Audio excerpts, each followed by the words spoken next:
Here we are. Hello, everyone. Good evening. I'm Professor McCoy. Welcome back to Legend of Zelda Ocarina of Time. Finally! Sorry it took me so long this week. Had a lot going on. Lots of stuff. Lots of family stuff we've been doing together. So otherwise, not a bad week. Just a busy one.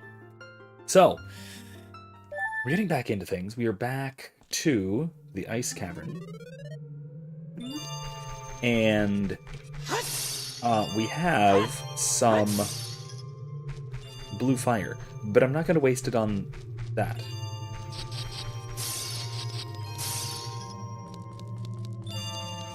So we have to get the rest of the way through the ice cavern for a couple things. And then it is on to the Water Temple. The dreaded, the much maligned, the justly maligned Water Temple. Yeah, I say justly maligned because the Water Temple is, it is well designed, don't get me wrong. But the navigation of it, it is entirely fair to point out that the navigation of the Water Temple is actually very difficult. Not that it's unfair or anything. I wouldn't say that the navigation of it is poorly designed or anything like that. But man, it can be hard to work your way through. Now that said, I think that is not the case for the Water Temple. Oh, Jesus. The Water Temple equivalent in Majora's Mask. I do honestly think that one is kind of poorly designed.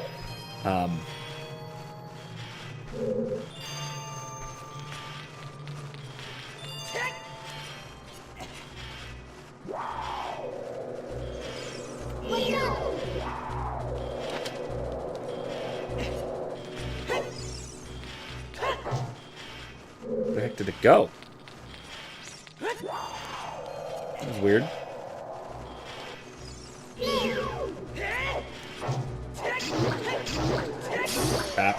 Okay.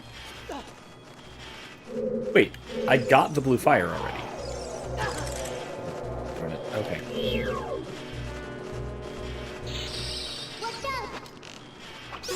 There we go. So wait, I got the blue fire already. Now what?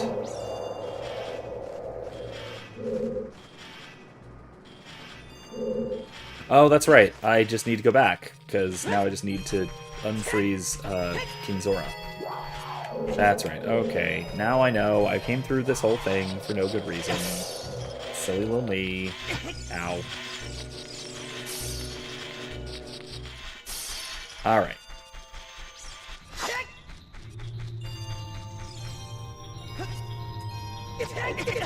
Oh my god. I lost all those hearts for absolutely nothing.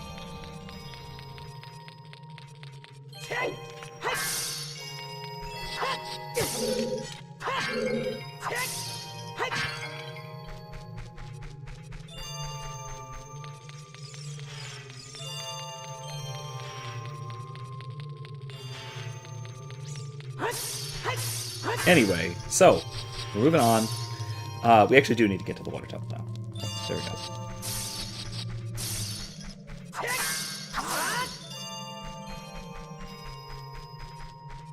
Yeah, Chibi, this is basically behind the Zora area. So, if you see here, this is Zora's Fountain. This is basically where Jabu Jabu was. I'm just gonna swim.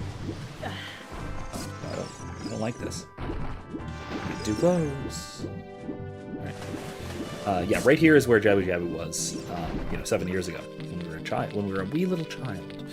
But now, everything's frozen, if you recall. Yeah, it's a little chilly. It's a little chillier than it ought to be. Alright, so, but we just went and we got our blue fire, which is, oh jeez, which is to thaw King Zora here. And it might also be to thaw something over there by the waterfall. I don't quite remember, but we'll find out, because we haven't. There we go. Basically, Ganondorf's evil magic has horrifically frozen all or most of Zora's domain. And we're here to save the day, because this is what Link does. Oh, I've come back to life! Was it you who saved me? Don't be nervous. It looks like you have a hard time breathing underwater. Yes, I would think so. As an expression of my gratitude, I grant you this tunic. With this, you won't choke underwater. Oh, got the Zora tunic. Diving suit. Alright. I love how, just, like, purely based on the color of the tunic, it changes nothing else, but it makes it so that you don't drown. It's very cool. But I will say, I kind of really liked the equivalent Zora tunic in Twilight Princess that actually came with, like, a breath mask that comes up while you're underwater. That was very cool. GB says, it's all Ganon wanted to do is try ice skating. There's no good ice rinks in Hyrule, so he made his own. I mean, he does come from a desert. I get it. I get wanting to try it. Oh, my dear sweet Princess Ruta, where is she gone? I'm so worried. Understandable. Once again, she is missing, because it's what she does.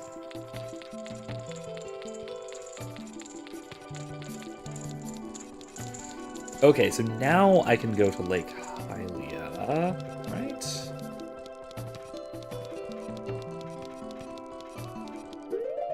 Yeah, I think now I can go to Lake Hylia.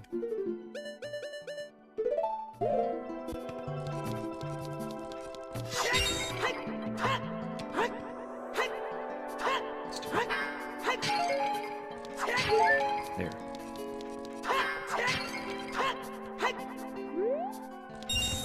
Now, is that red ice? Here's the question. Can I melt this with blue fire? I'm going to try it. I assume I'm not going to need this for anything else. And if I do, I know where to get it. So, let's... Yeah! Alright. It does work. I'm pleased.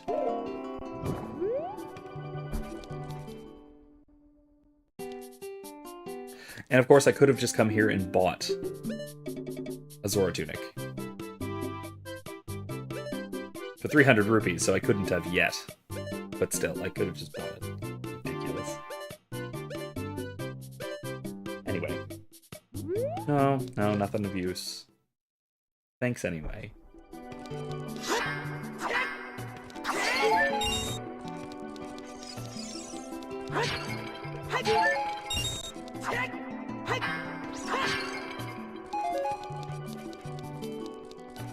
Yeah, I don't know if it has been the whole 7 years that everything's been frozen. I'm not actually sure if that's like fully established, but I like to assume so.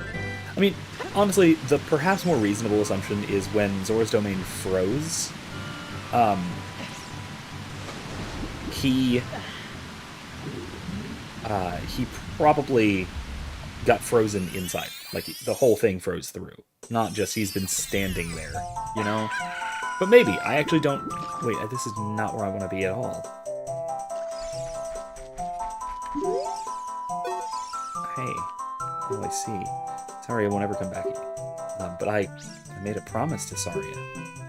If Link came back, I'd be sure to tell him that Saria had been waiting for him. Because Saria really liked... Hey, you!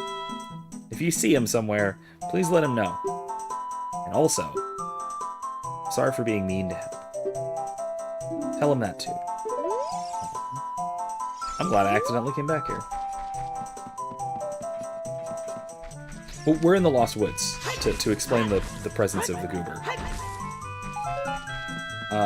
Let's just leave the Lost Woods. That way. And then... I'm gonna go over here. Get out of here, get back to, back out into the field, and then we'll go to Lake Hylia. Hey, it's daytime.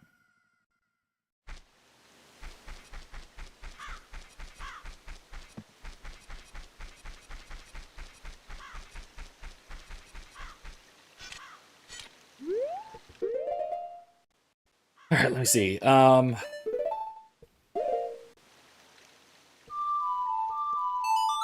get Epona out here. Hmm.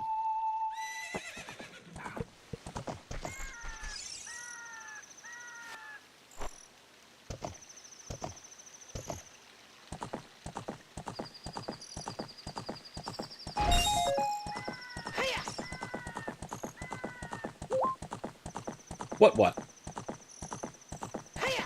The Lost Woods connects to everything. Don't you know that? Obviously.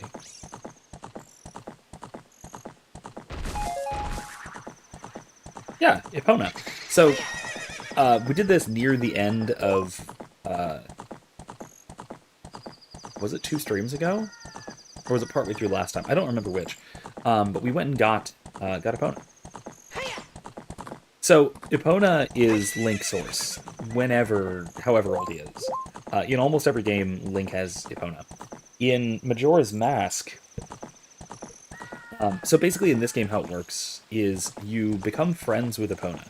You, like, befriend Epona through Malon when you're a kid. But you can't ride her until you're an adult. Because, you're a tiny child, and she's a horse, like a full-size enough horse. Oh, that was close.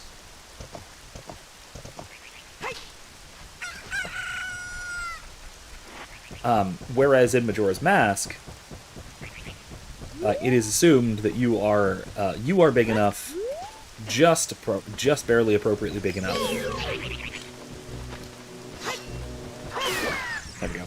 Just barely appropriately big enough, and Epona has gotten just barely appropriately big enough that you and Epona are approximately the right size for each other. And so you ride off on Epona at the end of this game, and that's how you start Majora's Mask.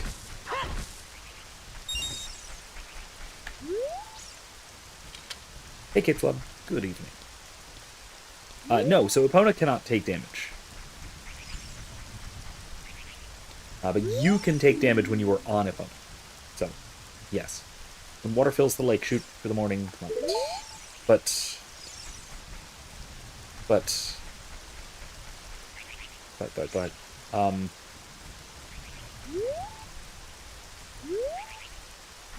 yeah, but, like,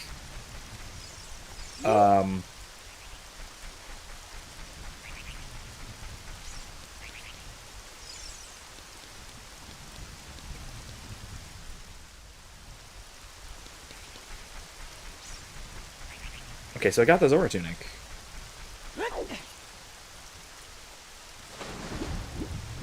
Can I just dive down into the water temple?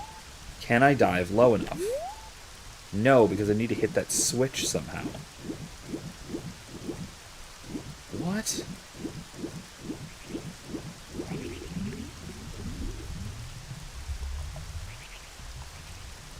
No. No.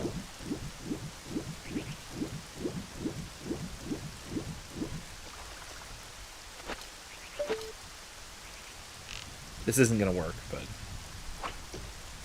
Oh, wait. Maybe. If I hit it. No.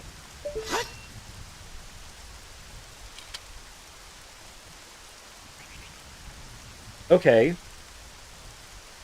So I have the Zora Tunic. I need the iron boots. Right?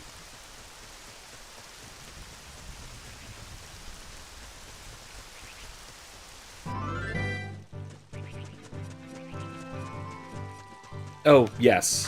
Behind the waterfall in Gerudo Valley. Yeah. I'm nowhere near Gerudo Valley yet, though. That's still a temple or two away. Not there yet.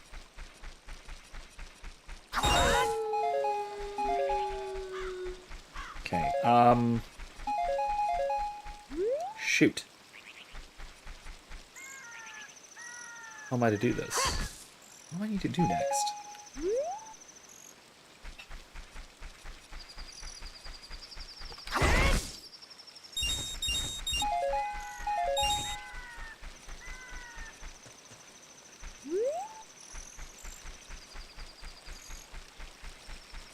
mean, I left Epona on the little island up there.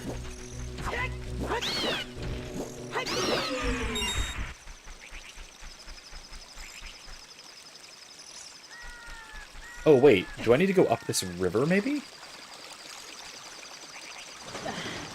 No, I can't. Okay. Worth a shot, I suppose. Oh, shoot. Now I'm stuck down here. Okay.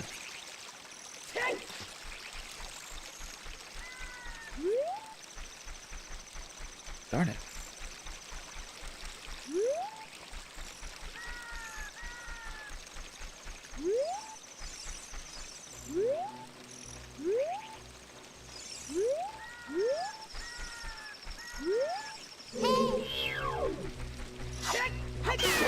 I cannot remember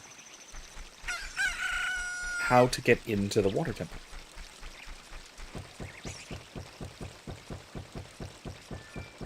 Grabbing a cuckoo is small link and going over the waterfall. Yeah, that all sounds right.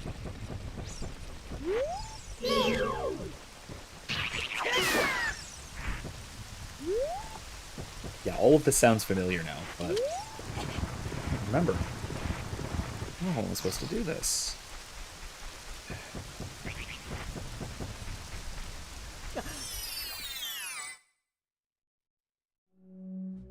No, okay. No, it's just these guys.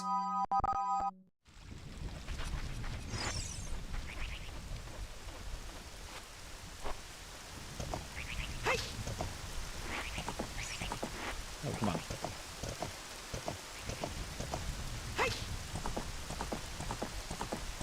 Okay.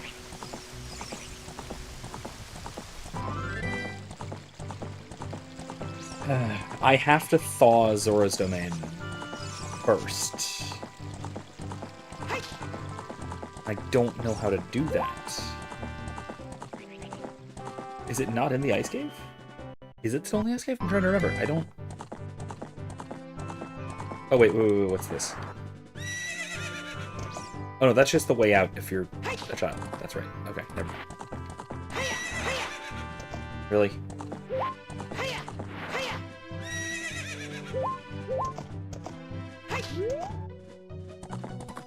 There.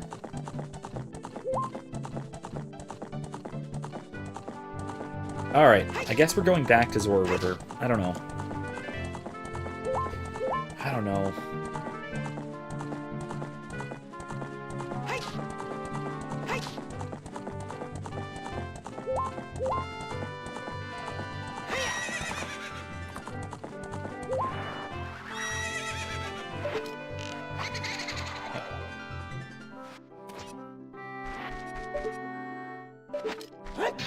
Nope, okay.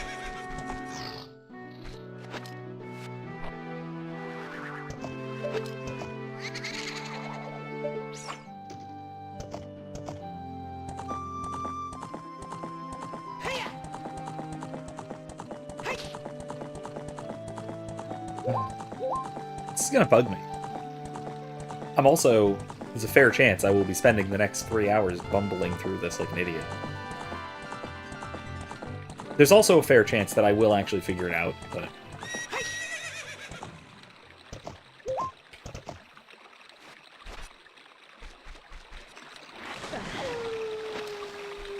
Alright, let's try again, shall we? Alright, let's see.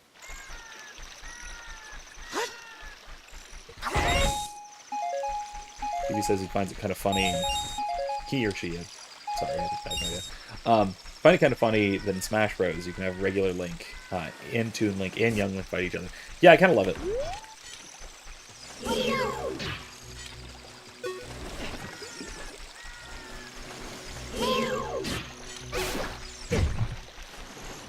I mean, canonically, even in the Legend of Zelda series, not all of them, but at least in Brawl onwards, they are technically 3 different incarnations of the character. They're 3 different characters, technically. Because Brawl onwards, Adult Link, or like regular Link, if you'd rather, is the version from Twilight Princess. right? So that is a character who lives a couple hundred years later, after this Link, or at least a few generations. I don't know exactly how long, but later than this Link. Different character. And then Toon Link is one that lives far, far later. Like, many centuries later. Because he's from, the thing. The Great Ocean. The Great Sea one. What's the Great Sea one? Shoot. Wind Waker. That's it. Jeez. So if you want to get wildly over unnecessarily technical... Well, that's annoying.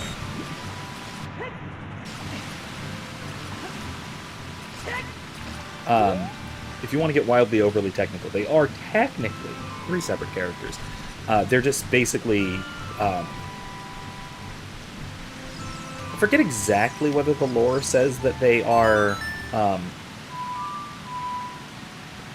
whether they are actually reincarnations, or they are sort of recurrences of the heroic archetype, each bearing the Triforce of Courage. I tend to lean a little more towards the latter, just like Ganondorf and all of his iterations are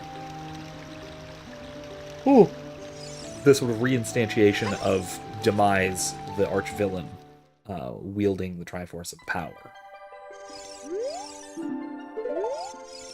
Alright, so...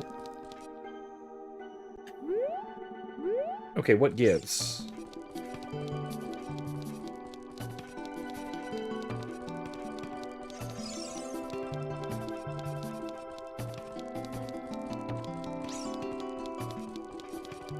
So, and again, I think that the difference between those two is actually rather significant, because you could say, well, they're just reincarnations. That bores me as an answer. Yeah, just Princess Rudo. Okay. I think it's a far more interesting answer to bring up the possibility that they are instantiations, different instantiations of the same sort of heroic archetype. Because we find that sort of thing in reality, right? We find different instances of the same type of character. Whether that's straightforwardly literal, like this, or if it's a little more figurative, if it's just like there are heroic people who have importantly similar attributes throughout our history, and even like throughout our stories, right? Link, if you will, or the legendary hero, if you'd rather, is more like an archetype. It's more like, if you want to use like comic book terms, it's a mantle, not a name, not a character.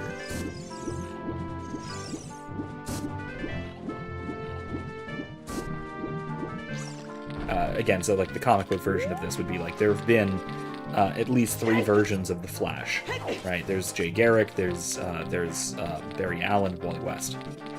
They're all the Flash, but they're very different people, even if they have various relationships to one another. They are all very much different people.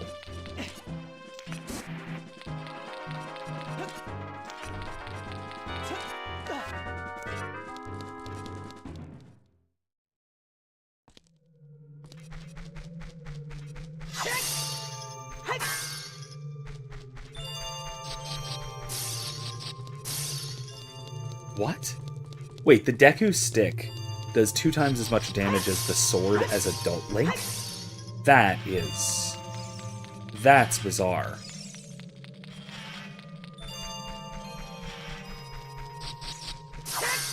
That is very strange. Oh! Is it this? Because this is red ice. I did not realize how red that was. Okay, let me get some more... Let me get some more blue fire.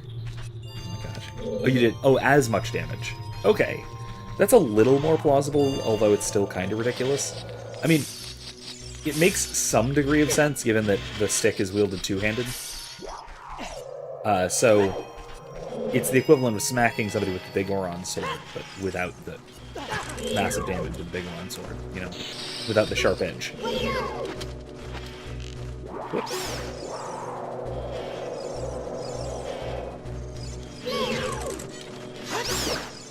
Get out of here. Thing.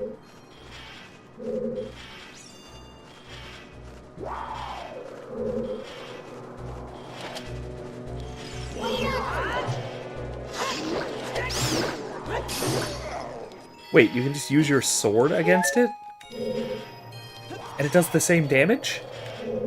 What the hell is even that? Whatever. No, whatever. This blue fire, it doesn't seem natural. Maybe you can use it for something. Maybe I can. I will.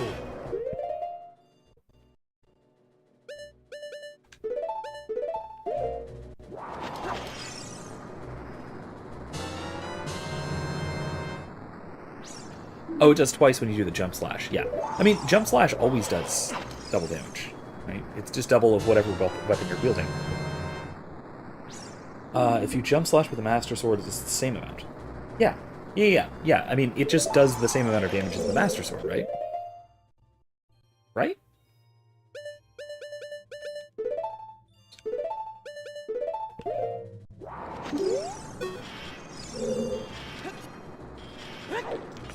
Let's get out of here. Let's go melt some of that ice.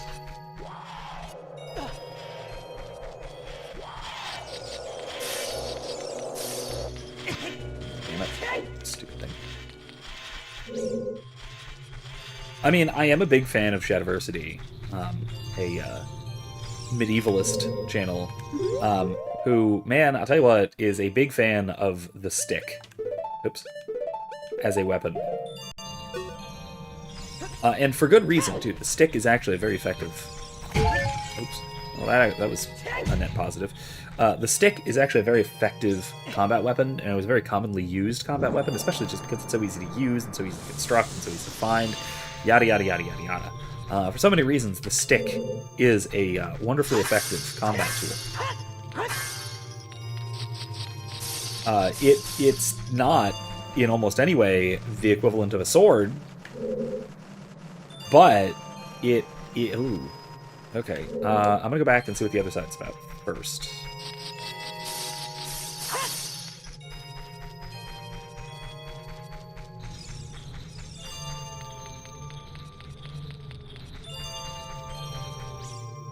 Okay.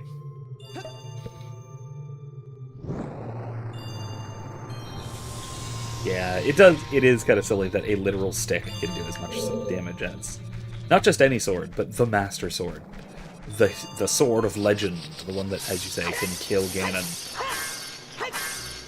That alone can kill Ganon.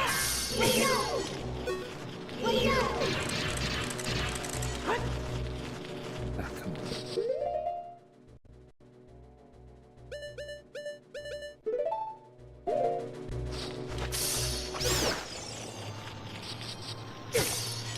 That doesn't work.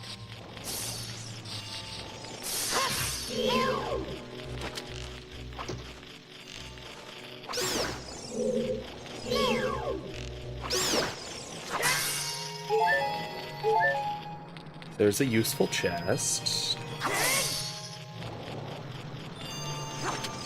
Okay.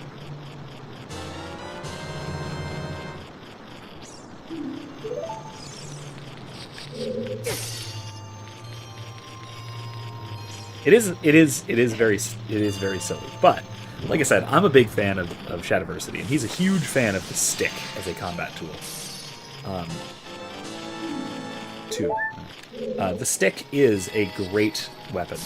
The good old-fashioned, plain old stick. Because it is a very effective force multiplier, which is the whole point of a melee weapon. And it adds reach and all the nice things that you want a weapon to do.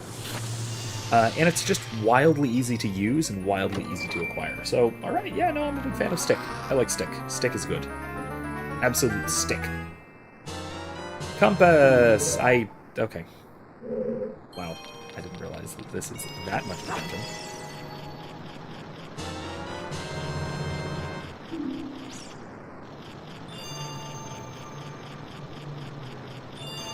That's a stupid idea, Chibi says. Imagine Link goes to the place where the Master Sword is. Everything is normal except the sword is just too big for him to use. He can't pick it up. I mean, okay, that is spectacularly close to what actually happens. right? What actually happens is Link goes to the place where the Master Sword is. It's too big for him to use, and so the sages just go, we're just going to let you grow up for a little while so you can use it anyway. That's it. That's how it goes. So yeah, that's basically what happens. And that is really quite funny.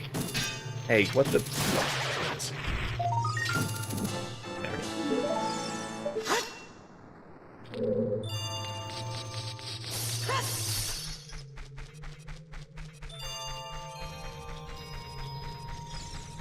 Oh, jeez, that stupid scythe blade thing.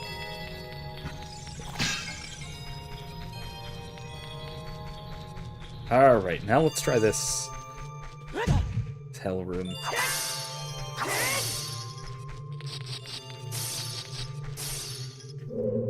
I wonder if Link did anything in those 7 years. I mean, Majora's Mask happens in those 7 years.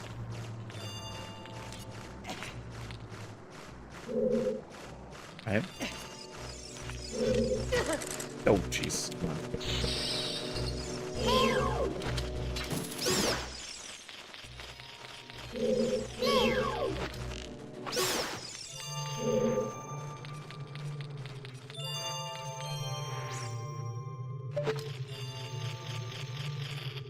Yeah, the only thing is that this, I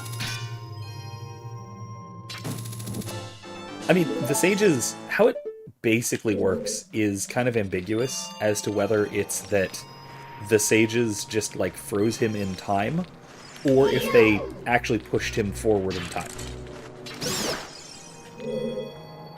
It's never quite clear, at least not to me, which it is. You know, it could well be that he is actually pushed forward in time, right? Or it could be, as far as I can tell, that he's just like there in stasis for 7 years, which that actually kind of seems like what it is, you know.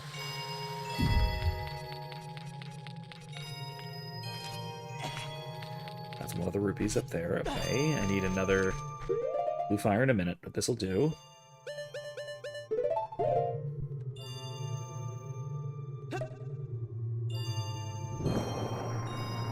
That's the thing, he doesn't even wait out his teenage years.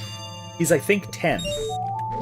And so at this point, adult Link is 17.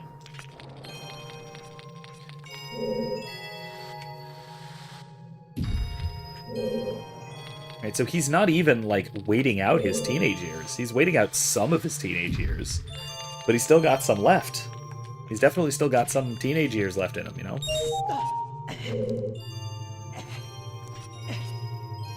Alright, if I push it that way... No, that's right. Okay, good.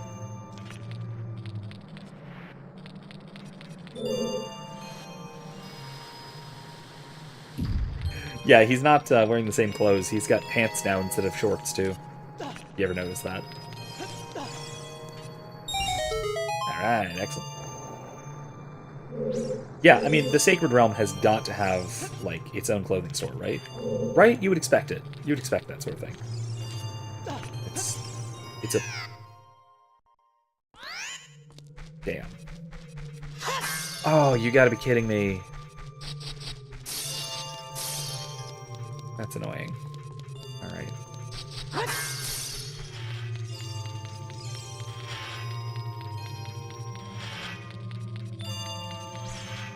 I mean, there's rupees in there, but I don't need them, so... I need these.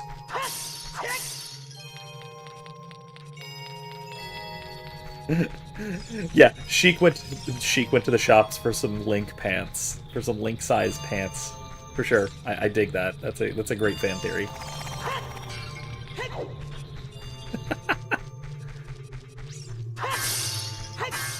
Or they're just magic. You know what? It's just magic. I ain't gotta explain shit. It's magic. That is always one of my favorite explanations for nonsensical bits of world building. Is just, you know what? It's magic. That's what. That's how.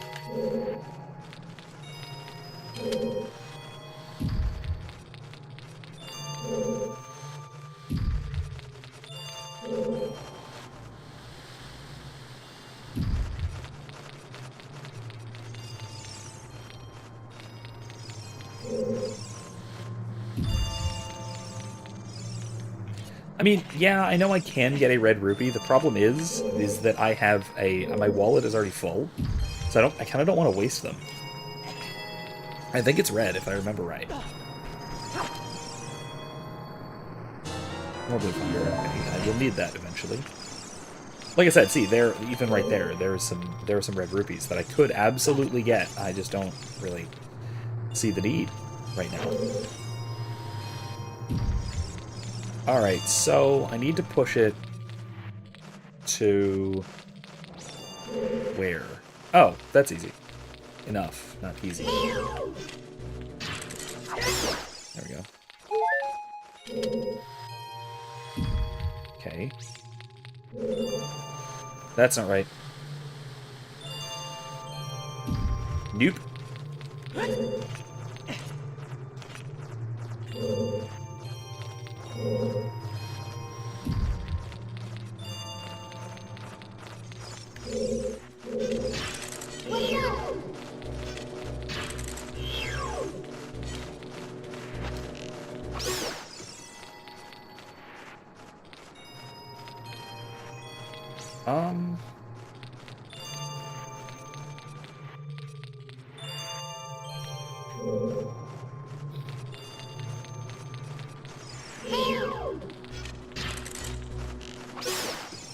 Yeah, she would have had to have bought some, like, sometime in between. I mean, she could have gone to Kakariko Village, right? That's reasonable. Yeah, if she went to Kakariko Village,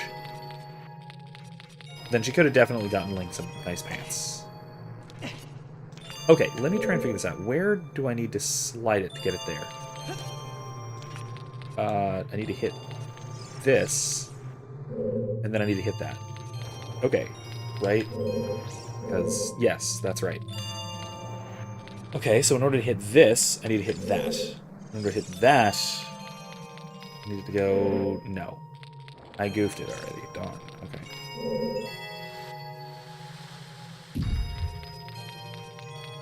I see. I see what I have to do.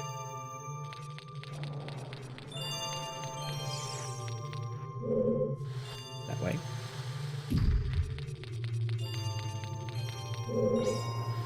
I mean, everyone from Castletown, not everyone, but basically everyone from Castletown, went to Kakariko Village to live there.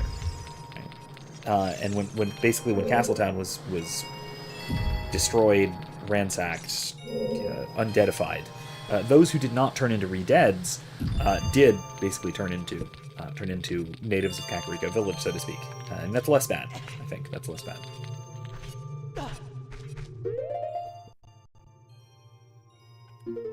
I mean, certainly a lot changed in the course of...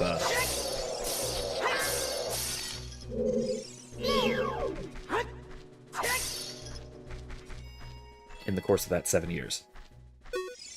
What can you tell me? Freezard! Watch out for its freezing breath. Destroy it completely before it revives.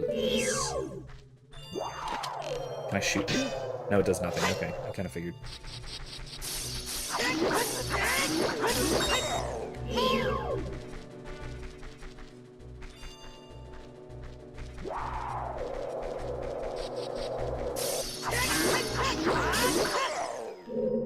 Okay. Can I put one flame down and get all of these? Or what? Or is it not going to let me do that? I don't know. We'll see. Yeah, where did the Master Sword sheath come from? Again, the only reasonable explanation is she. Right? It's gotta be. Has to be one of those legendary Sheikah inheritances. It's gotta be. There's no other reasonable explanation. I mean, not that that's a very reasonable explanation, but it's more reasonable than any of the alternatives. White Wolfos. Yeah. Wait, that was it? Oh, that was really anticlimactic. Really anticlimactic. Is it the Iron Boots? Better be the Iron Boots.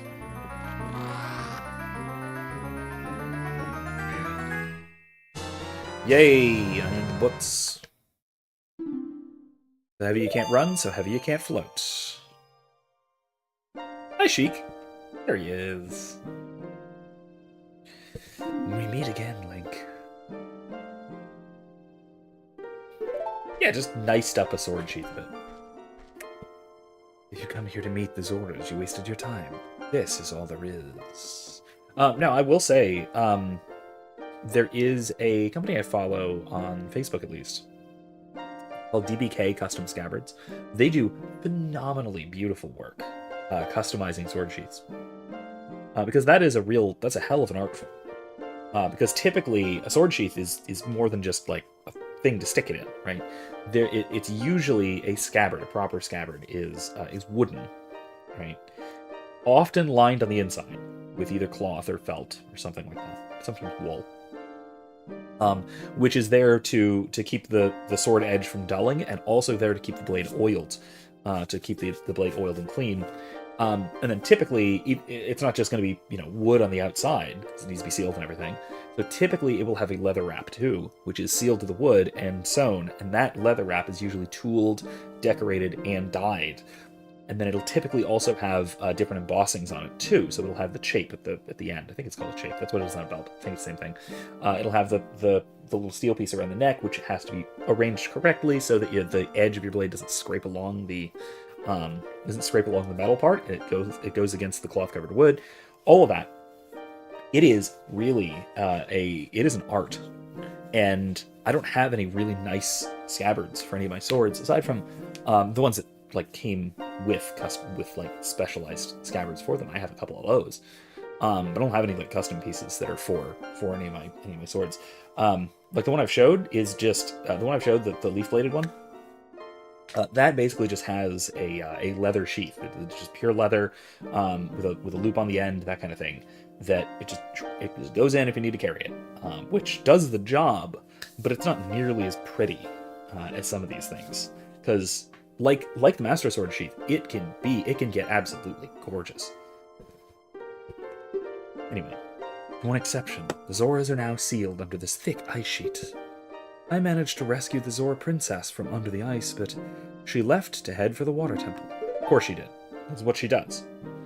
This ice is created by an evil curse. The monster in the water temple is the source of the curse. Unless you shut off the source, this ice will never melt. If you have courage enough to confront the danger and save the Zoras, I will teach you the melody that leads to the temple. Yes, please. Time passes. People move. Like a river's flow, it never ends. A childish mind will turn to noble ambition. Young love will become deep affection. The clear water's surface reflects growth. Now listen to the serenade of water to reflect upon yourself.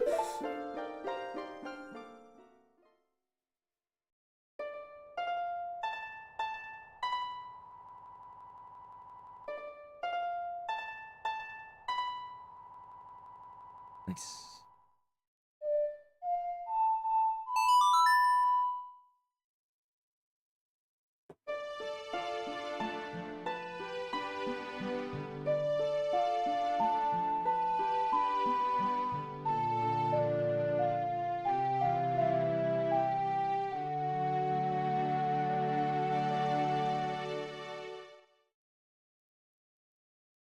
Learn the serenade of water.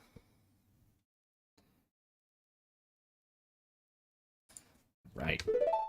Excellent. Link, I'll see you again.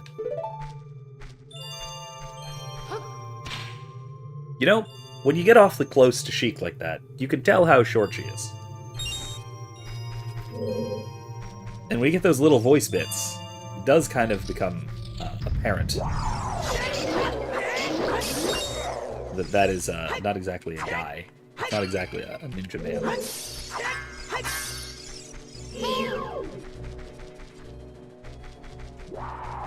Oh, jeez. Nope. Stop. Stop.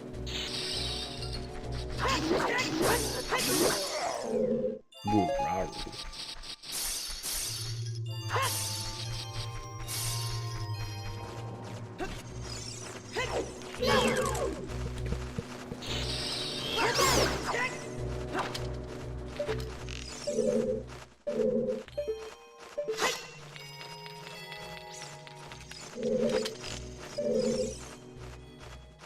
Come on.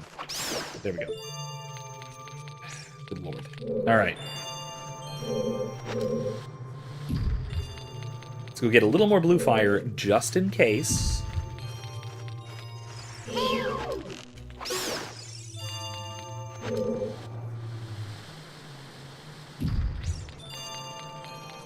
Fun fact, slingshots, at least the design Link uses, weren't invented until post-1900s. Well, right, yeah.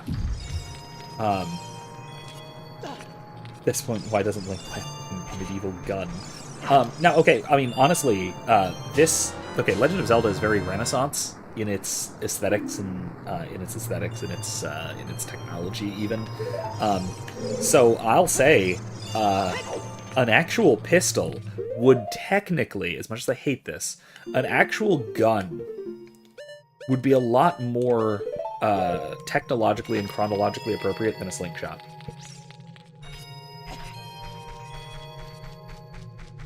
And so, I mean, all of those people, myself included, who say that they don't want guns in their fantasy because it just ruins the immersion and whatever, especially in, like, medieval fantasy, a lot of us who say that tend to forget that guns became relatively common by the, like, 14th century. Not common. They started to exist around the 14th century. They became common in the 15th century, into the 16th. At which point they completely supplanted any other battlefield weapon, at least. Ganondorf is going to be flabbergasted when Link shoots him with a goddamn musket.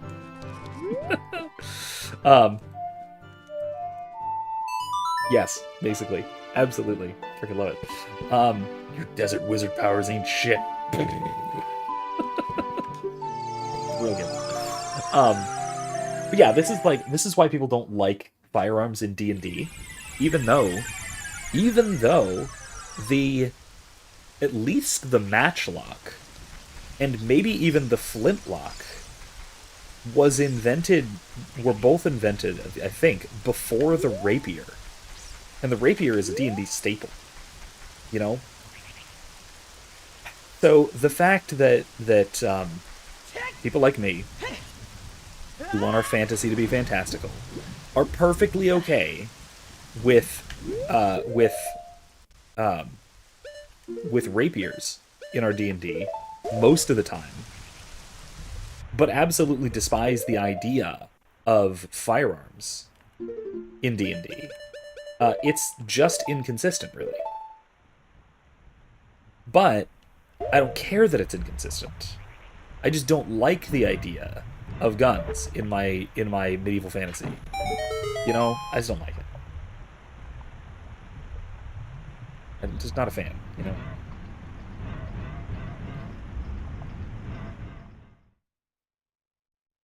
And I don't have to like it, so there.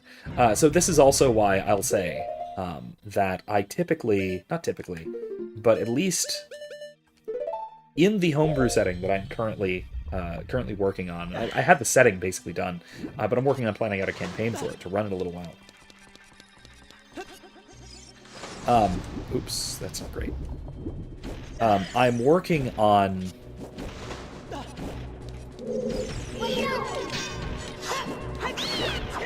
I'm basically keeping the technology level at roughly the 13th century. And the culture level, technically. So the level of technology and culture and basically everything that I can do, is going to be. No, wait, no, it's not. It's.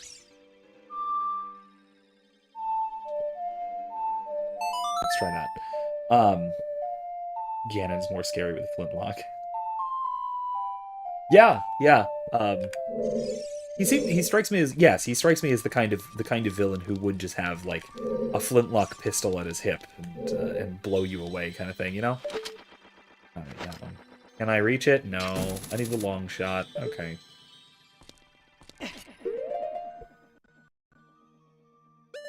By the way, this is why everyone hates the Water Temple. It's the pausing, switching boots, and then switching back. The 3DS version mapped it. I think they mapped it to a key on the or a touch interface. I think. What are you? Spike. Ah.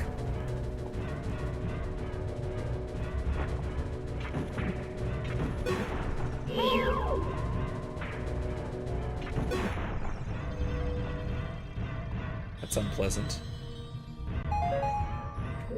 Okay. Hey, Nomad, how you doing? I'm doing pretty well. How's it going with you?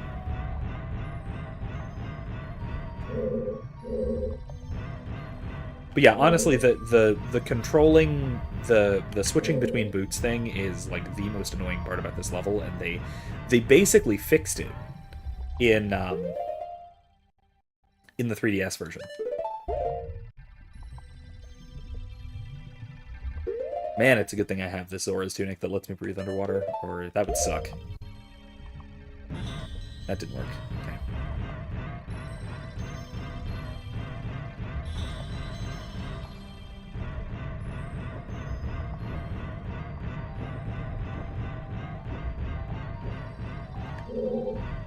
Oops.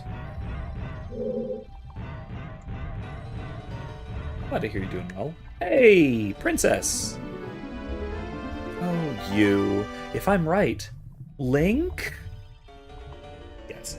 For that though, right, so my setting is basically 13th century but with magic, and the sensibility of the magic and how the magic works is essentially going to be it's going to be more medieval than it is like early modern kind of Renaissance idea of magic like we have.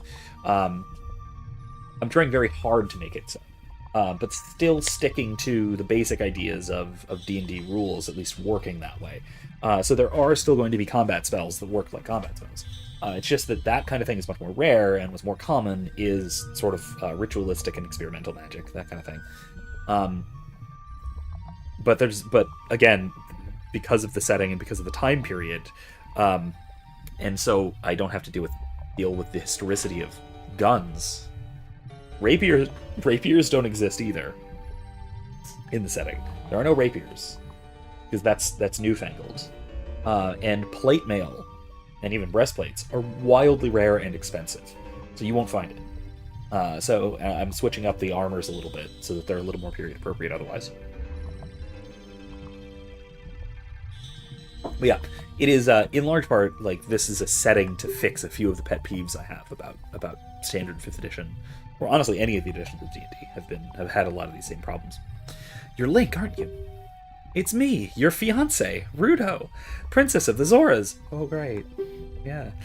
I never forgot the vows we made to each other 7 years ago when we were literal children. You're a terrible man to have kept me waiting for these 7 long years. Oh, this is a little creepy. God, in retrospect, this is a little creepy.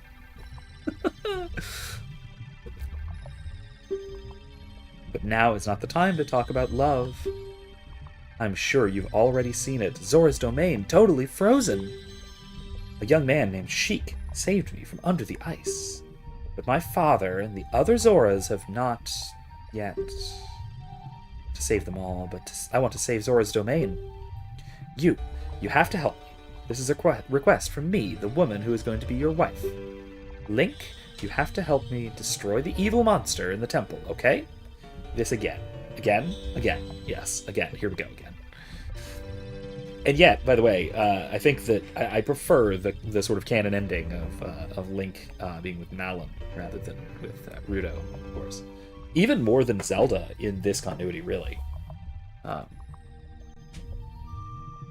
Again, in this stage, the best Link and Zelda pairing, like romantic pairing, is definitely Skyward Sword. Absolutely, it's Skyward Sword. I like Zelda as the like rough and tumble pirate princess in Wind Waker, but in Skyward Sword, it's oh god, it's just gorgeous. It's fantastic. It's sweet. It's adorable. It's heartrending. Everything about it. It's just wonderful. Link's gonna show up in the fucking boss room with a boomstick and a dream. Jesus. Yeah, Skyward Sword. Yeah. Cosmic Nomad agrees. Skyward Sword is the best about that. Also, some of the theme music, is just the love theme between Link and Zelda is some of the best music in the Zelda franchise. But I still think that it's still beat out by somehow the more romantic track from Skyward Sword, which is the Crimson Loftwing one when you first meet your Loftwing. That is just it's that it's that trombone flute duet one. Man, so good. It's so nice. It's just beautiful. It is one of my favorite, if not my favorite, bits of the entire Legend of Zelda soundtrack. Anyway, inside the water temple there are 3 places where you can change the water level. I'll lead the way. Follow me quickly. Okay. Oh, we're going up. I see. It's been a little while. Yeah, Blunderbuss does seem a little more Linkish, doesn't it?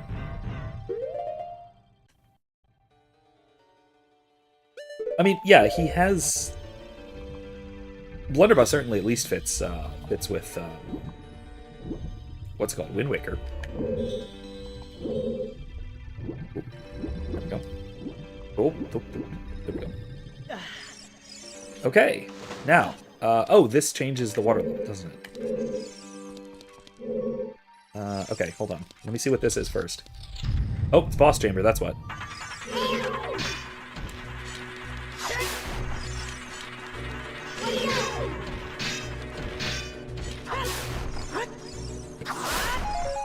There. It isn't even tune long. I mean, yeah, in Wind Waker, he's already a pirate, kind of. I mean, he's not a pirate, but he hangs out with pirates. So, you know, counts. It counts. Oh, good. It's the map. The most useless thing in the world in this dungeon. Like, look at this. Look at this fucking monstrosity of a map. This is so... Look at this. I'm just angry about this map. Look at this. How is this even the least bit useful? It does not tell you what connects up and down. Like, yeah, you could probably figure out that room over on the left there, it actually probably does go down to that level and that level, and then presumably that level, but like... The thumbnail for this stream is far more useful, and that's like the nice big 3D map, but even that, good lord.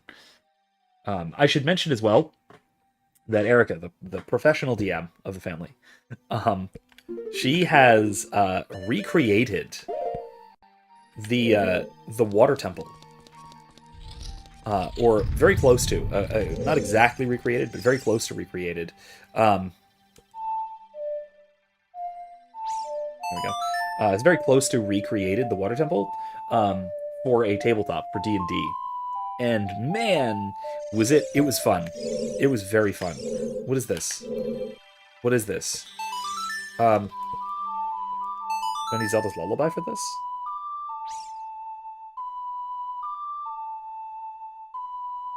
You imagine you open a chest, Link pulls out a gun, and the little jingle plays. Da da da da da! Pistol. Yay! I don't take fall damage for that.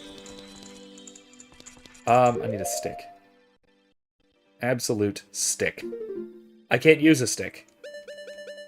Fine. I will fire the old-fashioned way, or the newfangled way, whatever.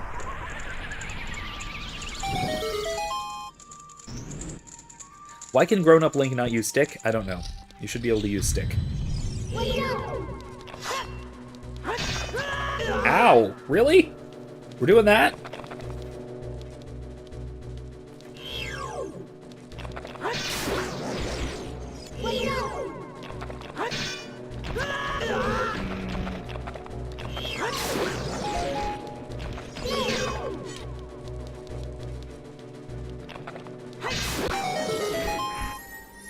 There we go.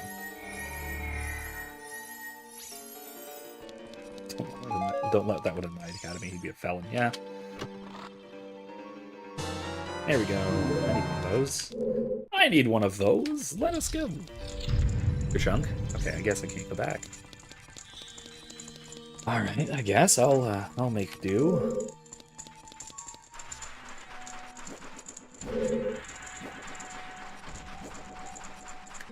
I guess this is it. This is the way we gotta go, huh? Here.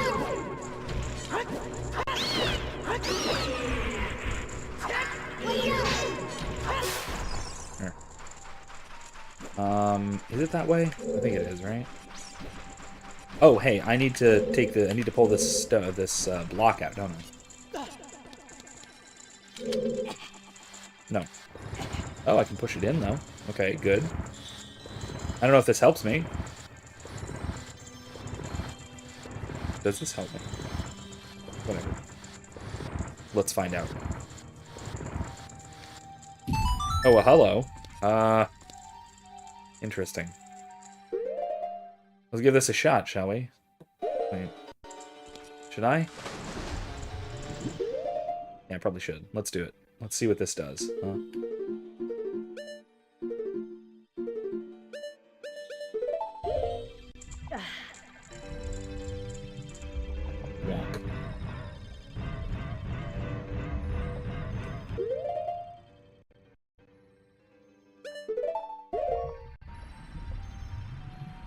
Anyway, in case you haven't seen it, I did release a new video yesterday, which was it was 2 parts basically. It was one half of it was essentially a book review of Tom Wood's new book, a relatively new book called Diary of a Psychosis, which goes into basically what all kinds of nonsense happened to us during the COVID pandemic. All the various sorts of utter nonsense that we had to deal with. Let me see, can I do this? Can I finesse this right? Okay, it's a whirlpool. I hate this part.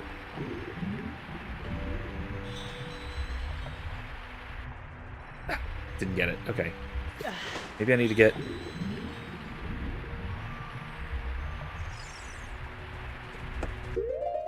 Okay, this will do it. I think I got this. This is really stupid, but I got it.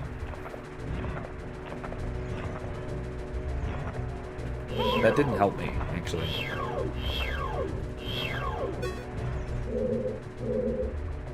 That didn't help me at all.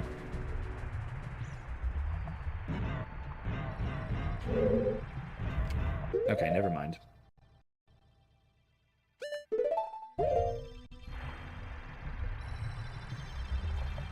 Wait, really? Steel-toed boots weren't invented until the 1930s? That's... Wow. That seems really odd to me. I mean, I guess. It makes some degree of sense.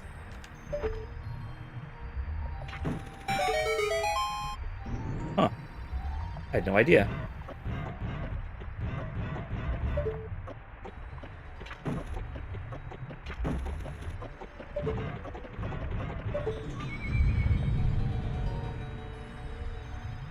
Okay, let's try this again.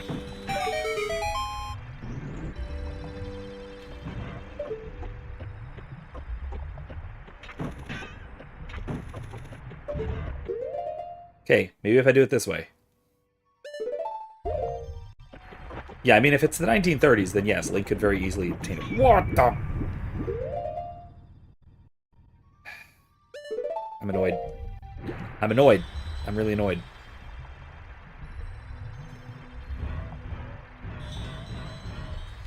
Okay, I know what I have to do, but it's really irritating.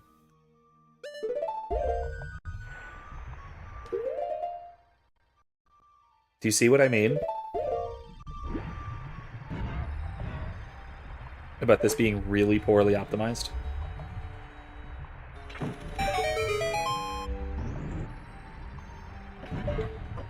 He's close to being able to obtain a nuclear bomb!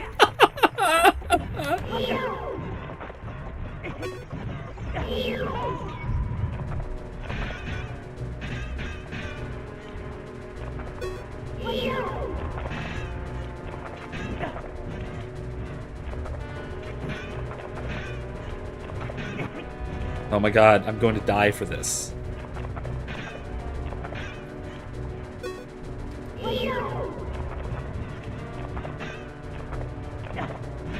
Oh.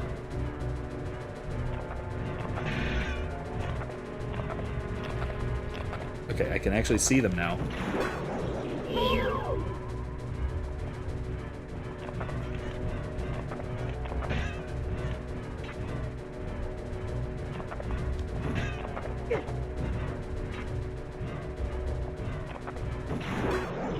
That help? At all? Am I stuck in... No, wait, I can just float to the top. Okay. Oh, okay. Here we go.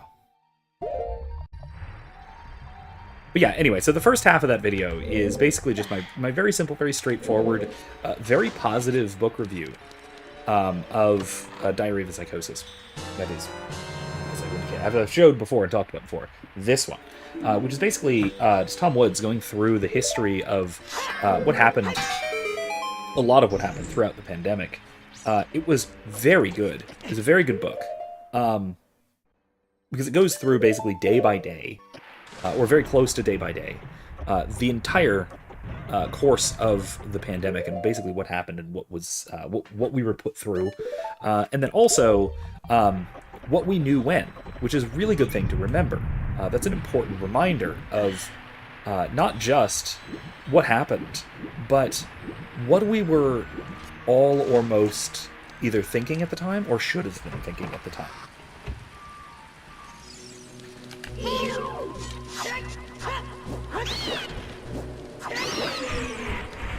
Yes, thank you. I need that very badly. Ah, that's not what I wanted to do, but wrong button. Please tell me there's a thing linked in, so it was produced past 1942. Din's Fire. I don't know, man. Best I got.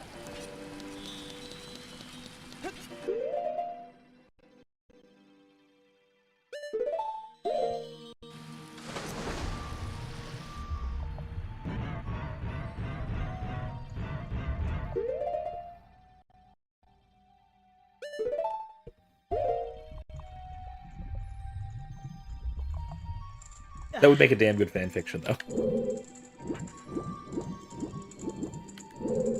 Oh, I have to drop down, and then I have to hook shot up with the iron boots. Oh my god. Hold on, I'm gonna take Din's Fire off of my C button so I don't accidentally use it again. Oops, see, that's why I almost accidentally.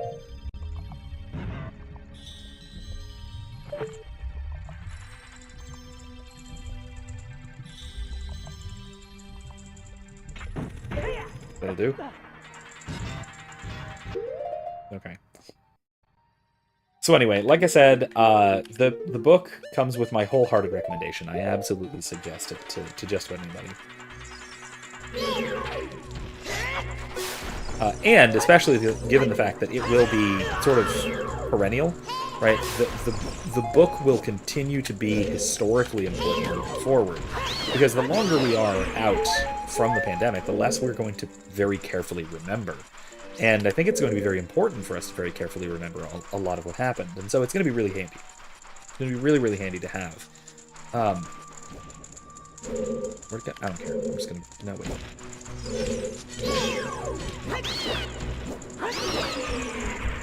So anyway, yeah. If you want more about this, read the review. Or watch the review. Watch the review. Listen to what I have to say about it. But otherwise, beyond that, like I said, it's really good. It's a really good book, so check it out. What happens here? Oh, okay.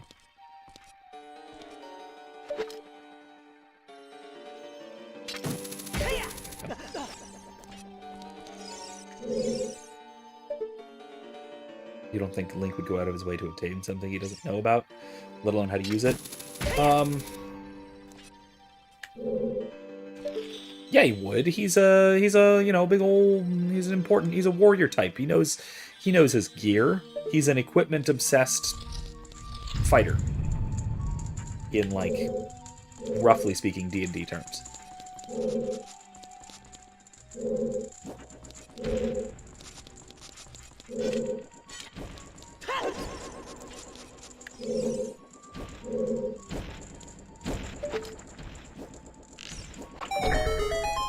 that help me? No, I need the long shot.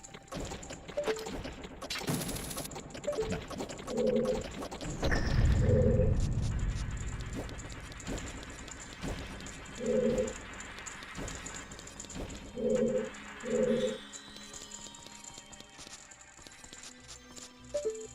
There we go.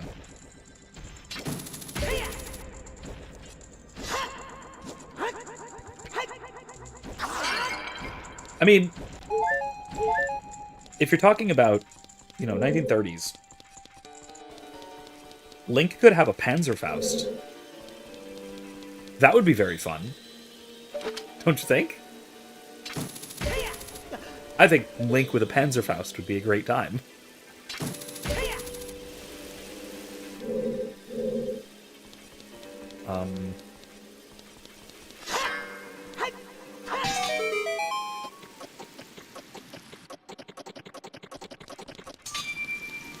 Oh, I see. Alright, I get it. I have to go... that, and then I have to be right here, and I have to do it. Okay, got it.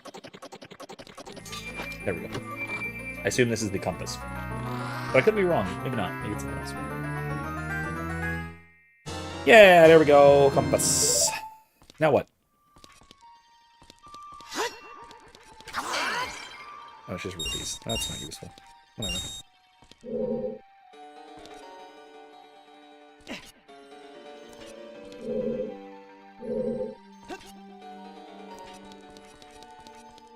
Okay. Now what?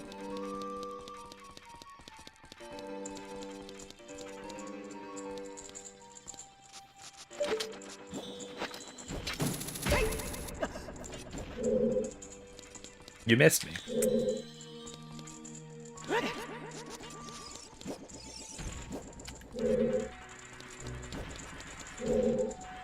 I can get over there, but it doesn't help.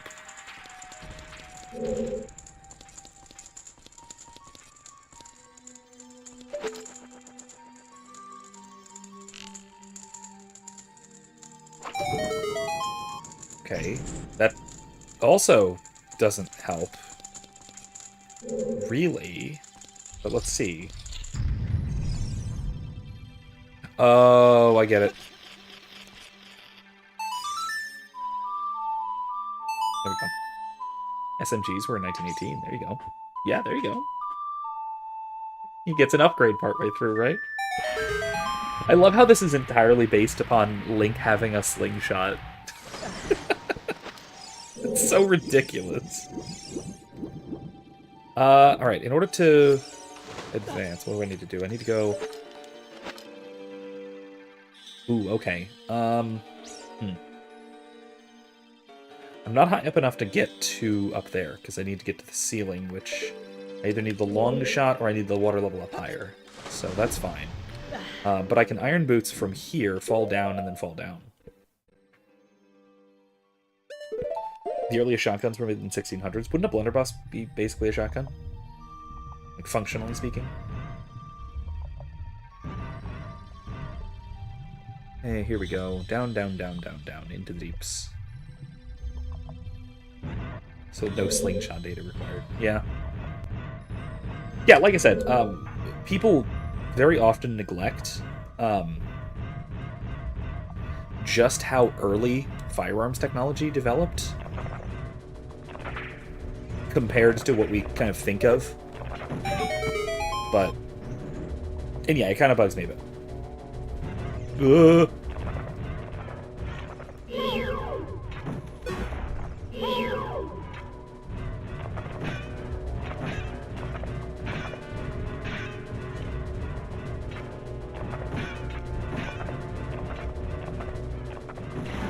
we go, got one.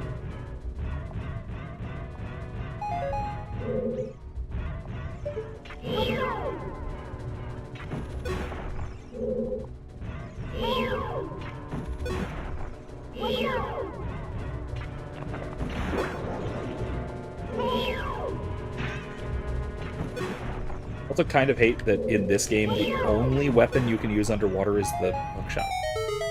That bugs me. Bugs me a little bit, TBH. Oh well, it is what it is. It's not the end of the world, so.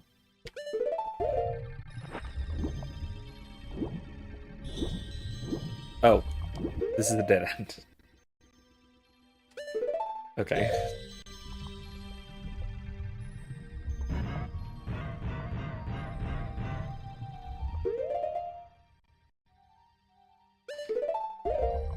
Yeah, and I know, with my setting being in the 13th century, I do kind of have to contest with things like cannons, that those did exist, and even handheld cannons existed, like man-portable ones, sort of man-portable ones at least.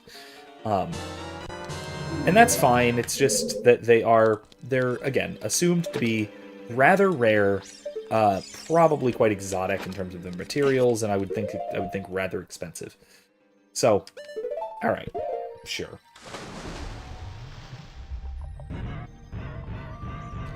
But again, in a setting where magic is available, albeit not terribly common, or at least like personal scale magic, not terribly common, but where magic is available on a large scale, say institutional kingdom-wide level, would you rather have a hand cannon type thing, or would you rather have a wand of fireballs, or hell, a wand of disintegrate? You know, that's honestly a very open question, because I could see that being a serious choice between two very realistically competing options that could go either way, genuinely. So, anyway, that's a thought. That's some thoughts.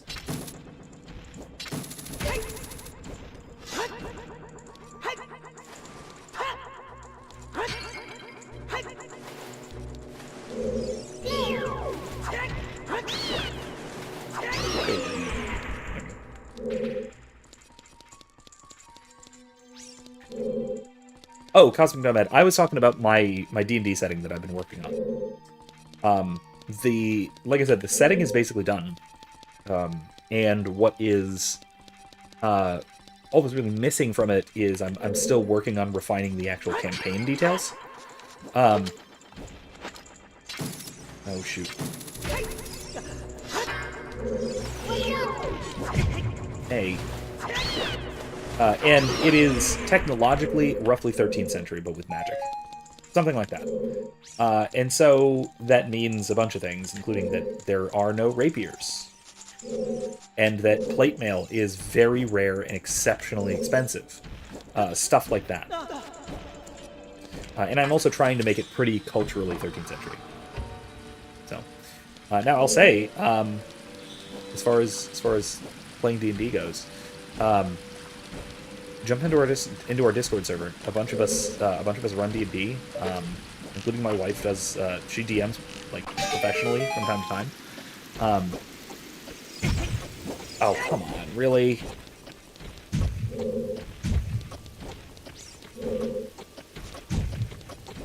What is happening here?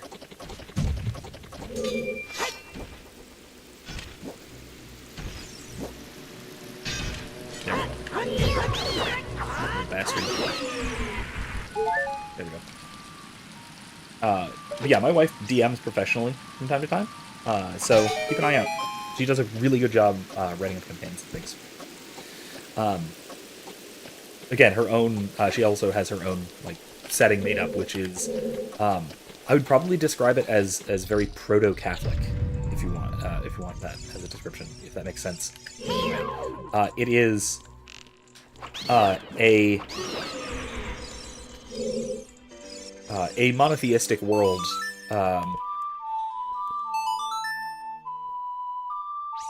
but like pre-incarnation kind of monotheistic world.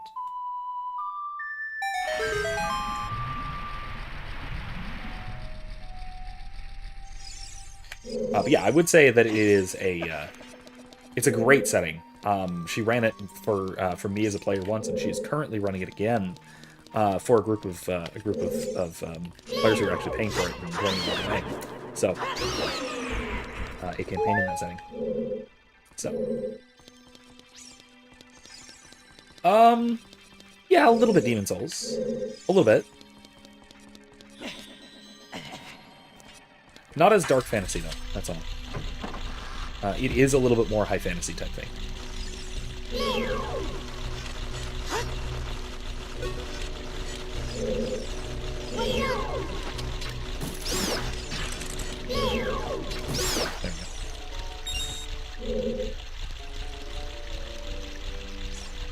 Oh, this fricking room. Okay. Oh, boy. Okay, fine. It goes away, doesn't it? No, it doesn't. Okay.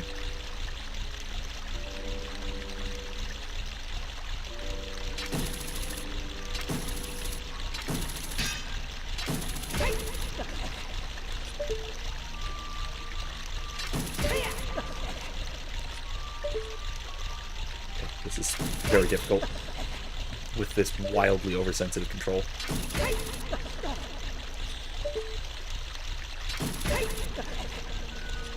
Thankfully, it doesn't have to be, like, spot on. You can be a little bit off. There we go. And, oh, come on!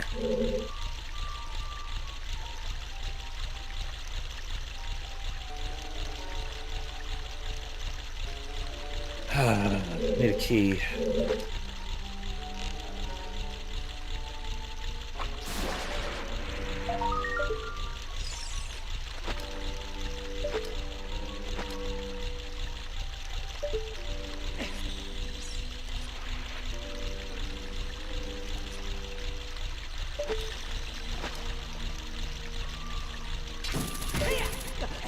I need a key. Where the heck am I going to get a key?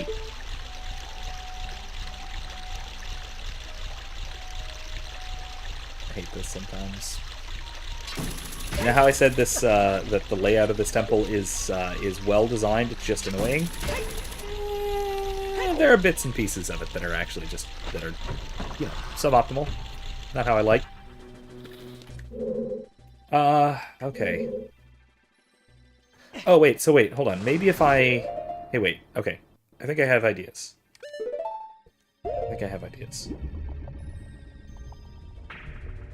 Yeah, Demon Souls was the first one, I think.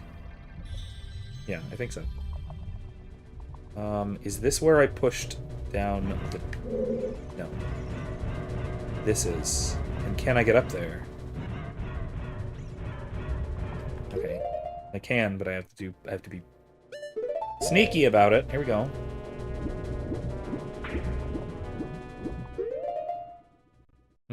This isn't gonna help, is it? Let's see, maybe.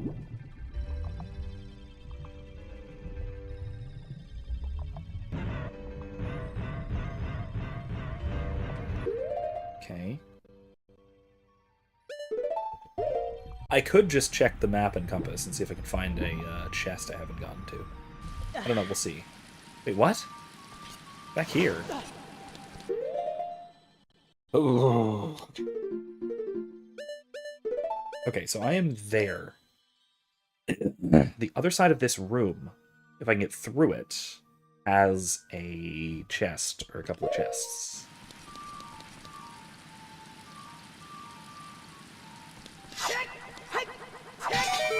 If I can. I don't actually know.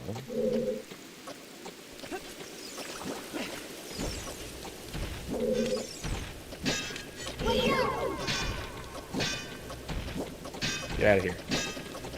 Bye. Okay. This was... Oh, no, it's just this chamber. Does this have... Is there a way through up? I have to go up? I do have to go up. How do I go up? The water level's all the way up already. How do I do that? Interesting. I don't know. Okay. Well, that's not right. So let's try something else, shall we? Try and look elsewhere. That's where the boss chamber is. This is where I'm going to be floating, right? That's the floating. The current water level is up to there. That one on the left is the up and down room. There's no chest there. There are chests on the level below that. A couple of things that I could potentially find. Means I need to float up from the level I'm on the room opposite this. All right, I'm going to try that. See if that works.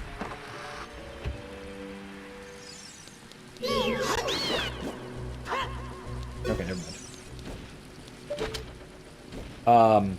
So, alright, let's give this a shot.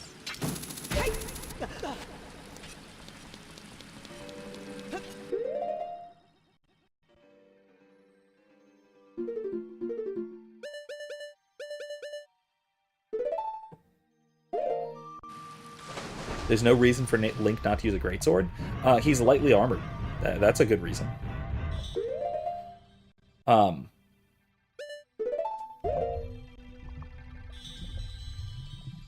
Link being lightly armored means that in almost all circumstances, a arming sword and shield, which is practically speaking what the Master Sword is probably the best option because of the defense afforded by a shield. The defense don't discount the importance of a shield defense, right? So the defense that a shield gives is tremendously useful if you're not fully armored. Now, if you're wearing something either plate mail or the equivalent, then yeah, sure. Yeah, it can be perfectly useful and perfectly acceptable to use a two-handed weapon because your armor can take care of. Oh, I need to get back to here with the water level partway down. Okay. Interesting. Okay. Okay. Good to know. Maybe.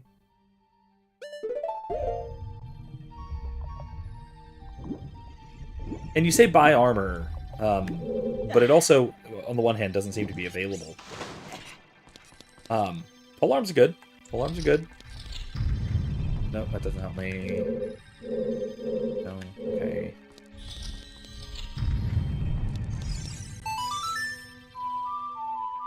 There we go. Yeah, swords, you're right, are not particularly effective against certain things.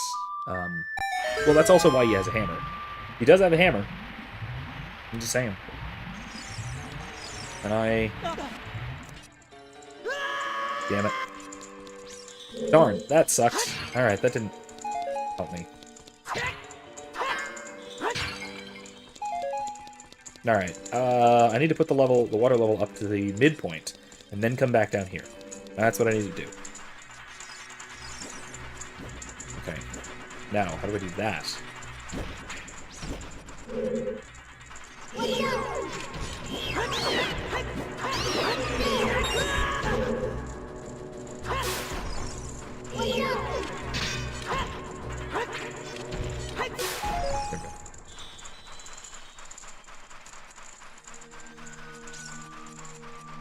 Oh, the hammer? Yeah, he gets a hammer in the Fire Temple. I think it's meant to be something like a warhammer, but it's a big mallet kind of looking thing instead. So, so it's somewhere roughly in between a mallet and a maul, realistically.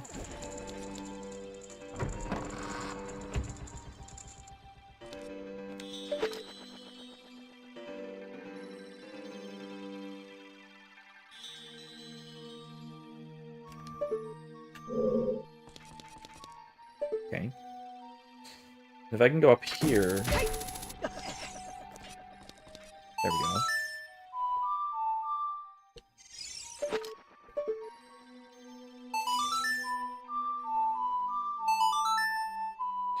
Okay.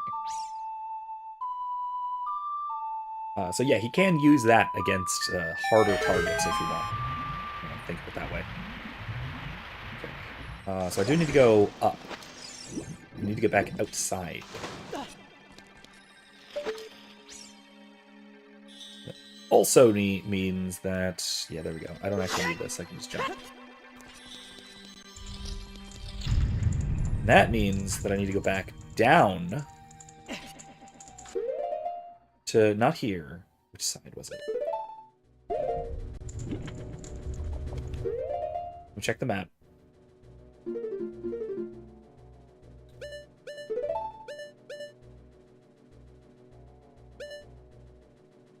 Yeah, the right side. Okay. Ah! Really? I hate that. I hate that. This way. Yeah, here we go. Anyway, float my way up here.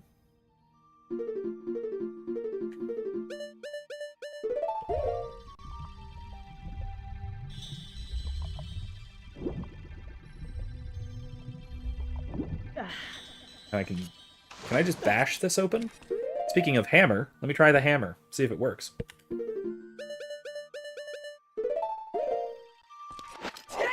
Nope. Gotta be bombs. Bombs it is. Let's bomb it.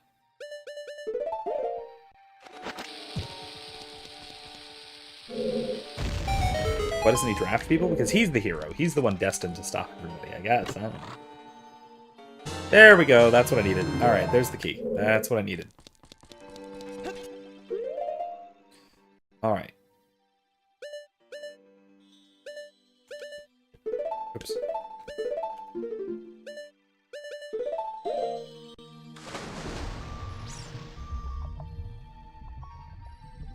I will say he does that. He gets basically a little army together in Twilight Princess, which is actually pretty cool. I like that about the game. The only thing I don't like about that part of the game is that it's very drawn out. It's very drawn out. Okay, yeah, here. Okay, I need to go all the way back up to the top. Oh my god. Okay. Okay, mid-level. So I need to go to the mid-level left side, go up, go to the frickin' time, the water warp. Blah, blah, blah. Jesus. Okay.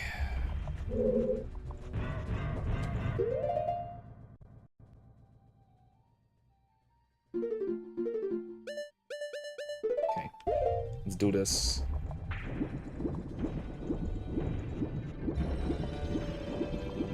Okay. Let's go. I think this is right. Yes. There we go. Oh, jeez, bastard.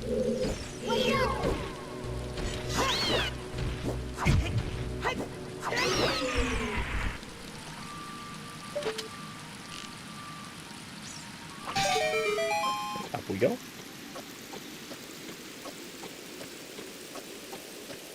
Anyway, I'll say something else as well that I was talking about earlier. My newest video, the review, the Diary of a Psychosis review, is there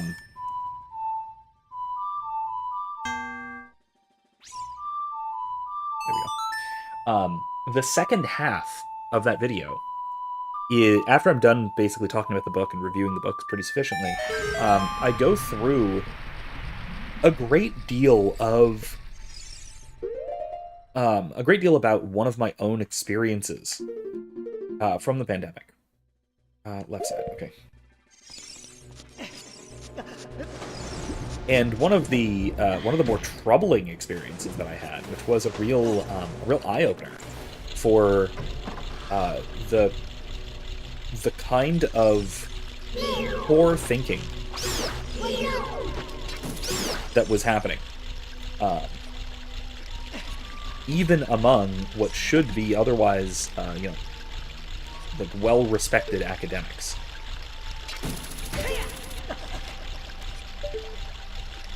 And so it's basically my story of one of my interactions with a university administrator who was on the sort of like COVID-19 task force, basically deciding,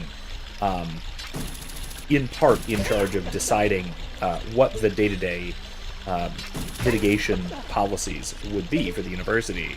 And this was at St. Leo University, by the way, a nice little private Catholic college in the state of Florida, where it's like, where I guess I would say it seems like a place like that would not be nearly as insane as it turned out to be. And so that really just goes to show that the insanity, this kind of insanity, can infect almost anywhere, because it's an institutional kind of craziness, you know? And so I was perhaps naive to think that that being at such an otherwise great institution would insulate me sufficiently from everything being terrible. Well, that sucks. No, don't chase me. I don't like this. Eh.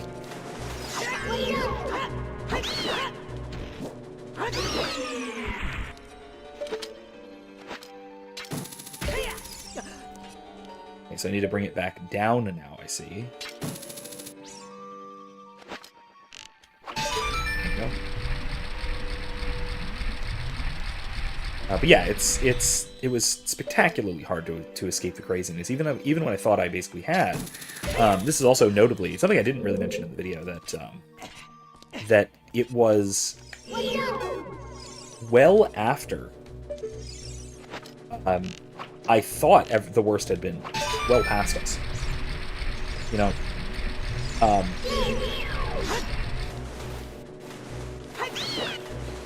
and also well after everyone at the university, like the actual rank and file people, had almost entirely stopped taking things like masks and social distancing and yada yada. All that stuff had basically stopped taking it the least bit seriously. Right? And so it was very disappointing to find that not only were they implementing keeping up with mask mandates in classrooms, things like that, but they were actually taking it seriously.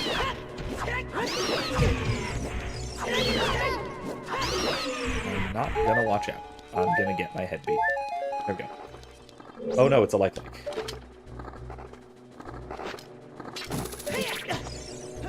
That works.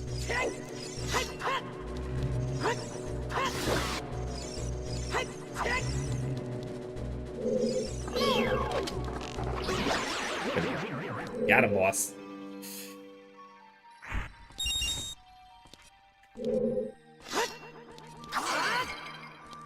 Everyone hates Ganon anyway, so why not poison him? Yeah. Yeah, there's no Geneva Conventions in Zelda. That's true. It can't be a war crime if it's not a war. That's actually technically true and really disturbing. But yeah, anyway, it's one of those things where because this guy I was talking to was a very typical sort of administrator type, doctor of business administration, if that tells you anything. If you have any contact with academia, that will tell you some things. But he was not a particularly. This is, by the way, the coolest boss fight in the game. So let's get ready for this. And it's a mini boss.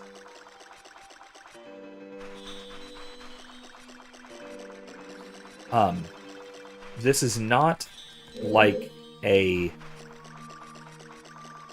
Hey, there you are.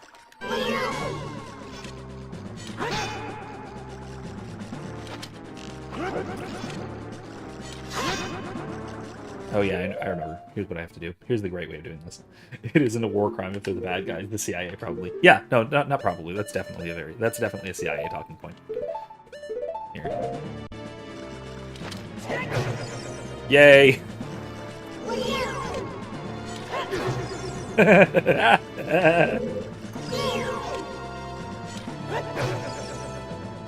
works.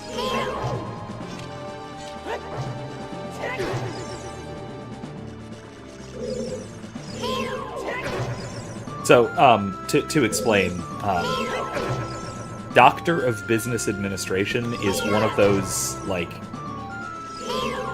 degrees, one of those terminal degrees that is not, like, that academically respectable.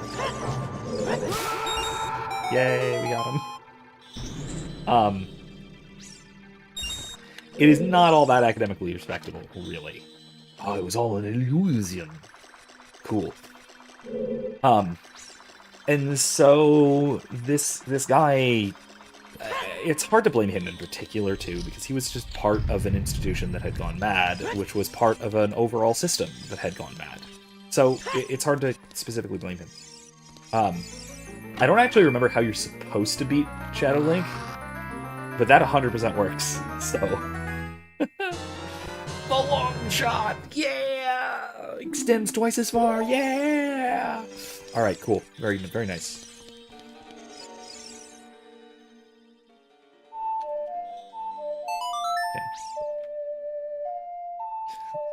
Okay.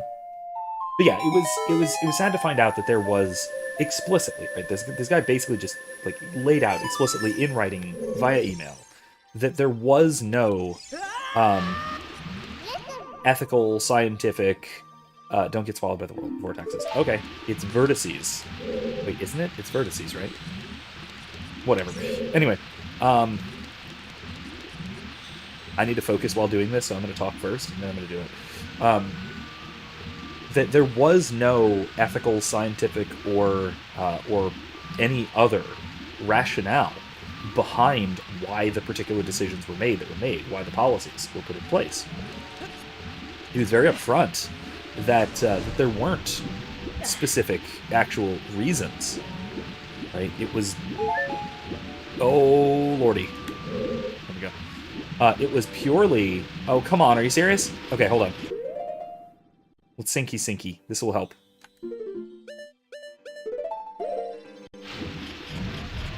There we go. Okay, cool. There we go. Nice. Hey, if I fall, if I walk this way, it will slide me down. That's very bad.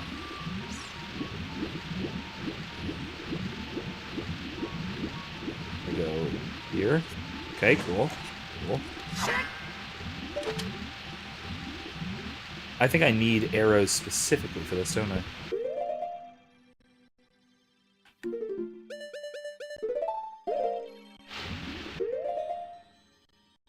Chainsaws were invented in 1918. I love the implications of this. Oh no. That's glorious. Just Link gets a sword upgrade. It's a chainsaw. Rip and tear. Oh.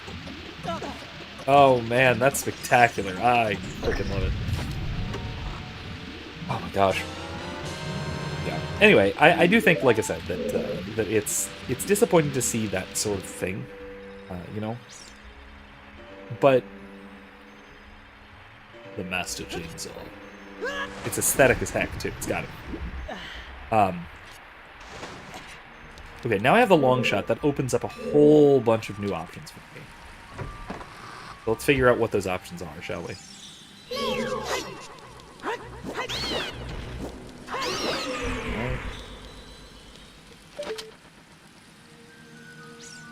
Yeah, I can reach pretty far with this bad boy.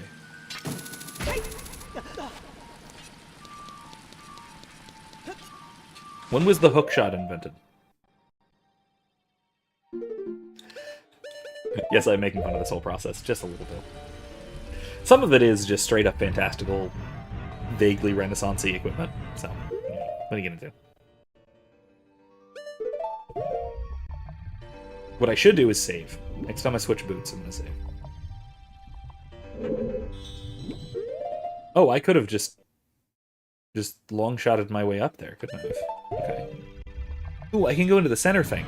Oh, but no, I have to put the water level all the way down first, don't I, to do that?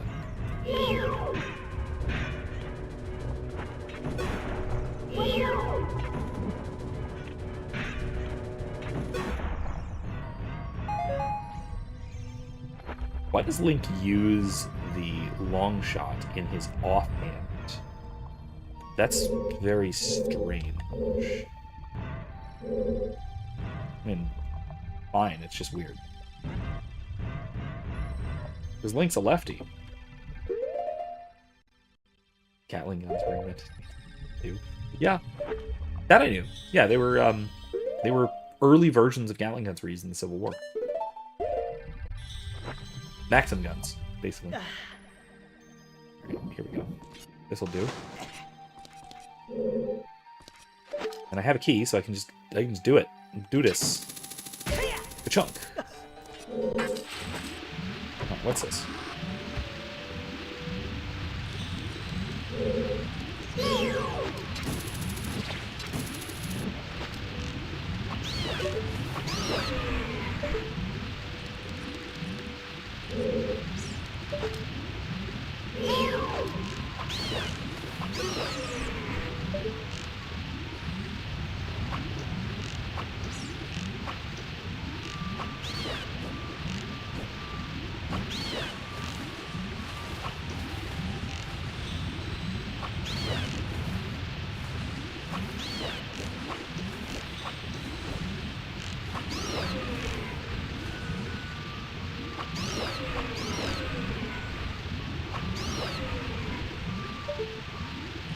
Okay, so if I swim across, I will get swept into the current and fall into the vertices, which will ploop me into a bad place, I think. Yeah, I don't think we can get away with assault rifles.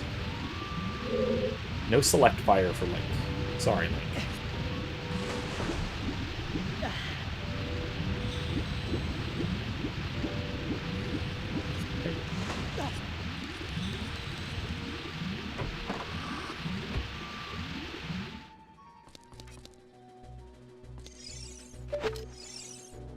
Link is a Counter-Strike Go character. What in the world? What is wrong with you people? But you people, I mostly mean you, GB. Mostly, but, you know, the rest of us too. We're participating in this madness. Hello, that's not good. I don't want to be in the water. I don't want to be in the water. I need more arrows.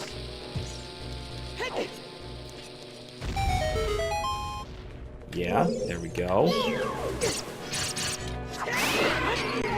Got a couple of them.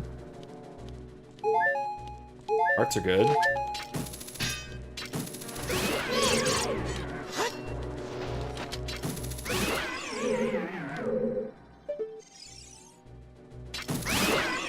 That was good. That went well. Alright, now what? Oh, it's arrows. I need those. Gimme. Gimme. Gimme! Get. Fine.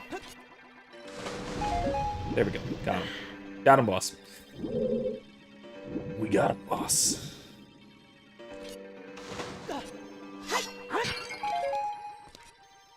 What do you mean, will be? Pandemic is over, right? Right? I mean, it is here. Then again, I still see some lunatics wearing masks for some reason. But... So there's that.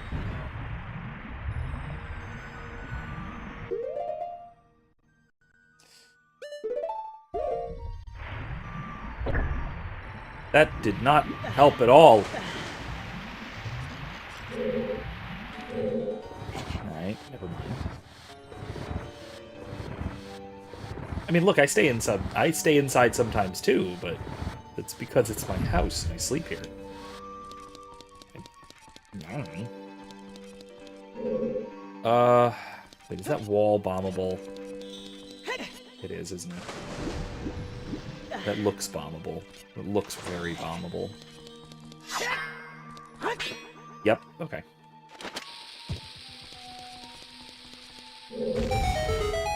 There we go. Okay, cool.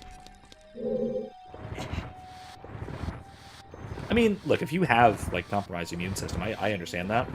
That makes sense. And for some people, yeah, that's a thing. But also, I know a lot of people, especially a lot of people who started doing it during the pandemic and then just sort of kept doing it. Part of the reason is a kind of... Wait, do I have to put the frickin' block... How? How do I... I know how. I know. I get it. I understand now. Just a big dumb dummy.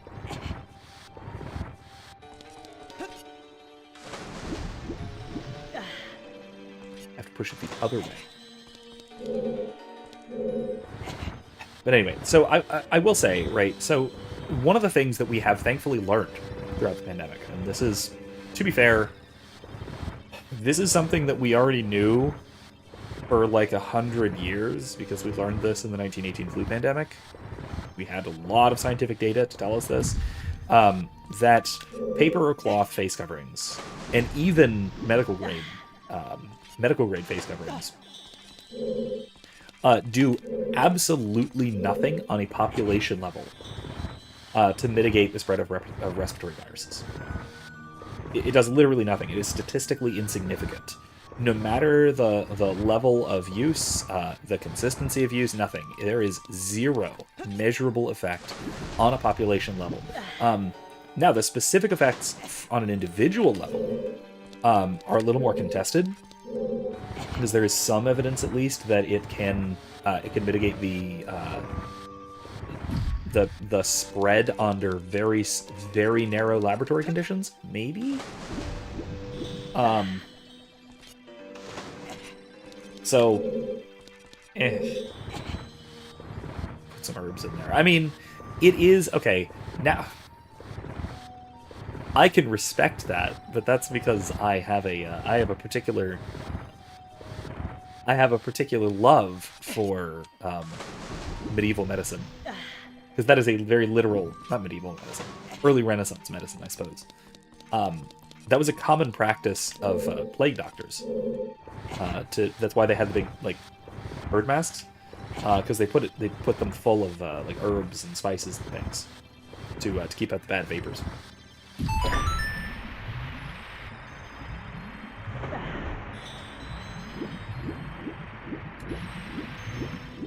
But yeah, I mean, like I said, there are probably some circumstances in which it is useful, but certainly on a population level, it's definitively not. Whether that means that it's ineffective on an individual level, oh god, that's not at all what I meant to do. I meant arrows.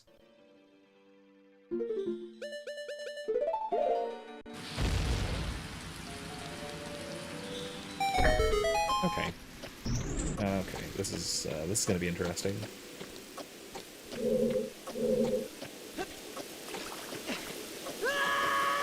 Oh god.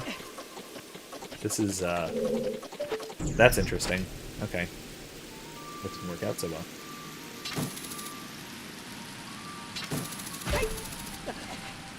There is no reason the plague doctor couldn't have a gun. Aside from being a doctor. And, you know, doctors aren't traditionally very well armed. Now, not saying never. Never say never. But... Nice. That worked. Wait, no! No! I did not realize. I should have realized. I'm very stupid. Okay. Fine, I'll fix it. I'll do it again. Trying to fight a plague doctor for whatever reason, you just get shot. I mean, okay, this is a story for Erica to tell, but she's not watching the stream. She's not in the chat, so I'm gonna have to. She made a character. She's used this character for other purposes as well. But my most recent memories of this character of hers is Dante, from a oh god, what in the hell was that? I did not see that coming. I should have, but because I'm dumb.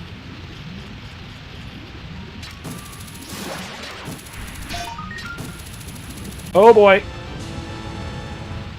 Yay! I was in a cutscene. It didn't kill me. Yay! I can't believe that worked. All right. I think I need to go. Yeah, I need to go this way. I need to sync. Got it. Okay. Cool. Cool. But yeah, so this she played a supervillain named Dante in a not named after Dante's Inferno, more like Dante Divine Comedy. I think it was more the origin, but of the name at least, and that it sounds vaguely sinister, because this was a supervillain in a DC superheroes and villains campaign, tabletop campaign. And he was basically envisioned as a Flash villain. And his power set is essentially that he's a plague carrier. He's a metahuman who gets... who basically generates in his body more or less every disease there is. All sorts of different diseases, and can control the release of these diseases to some degree. Do I need to fall through one of these holes? Is that what needs to happen? Is that how this needs to work?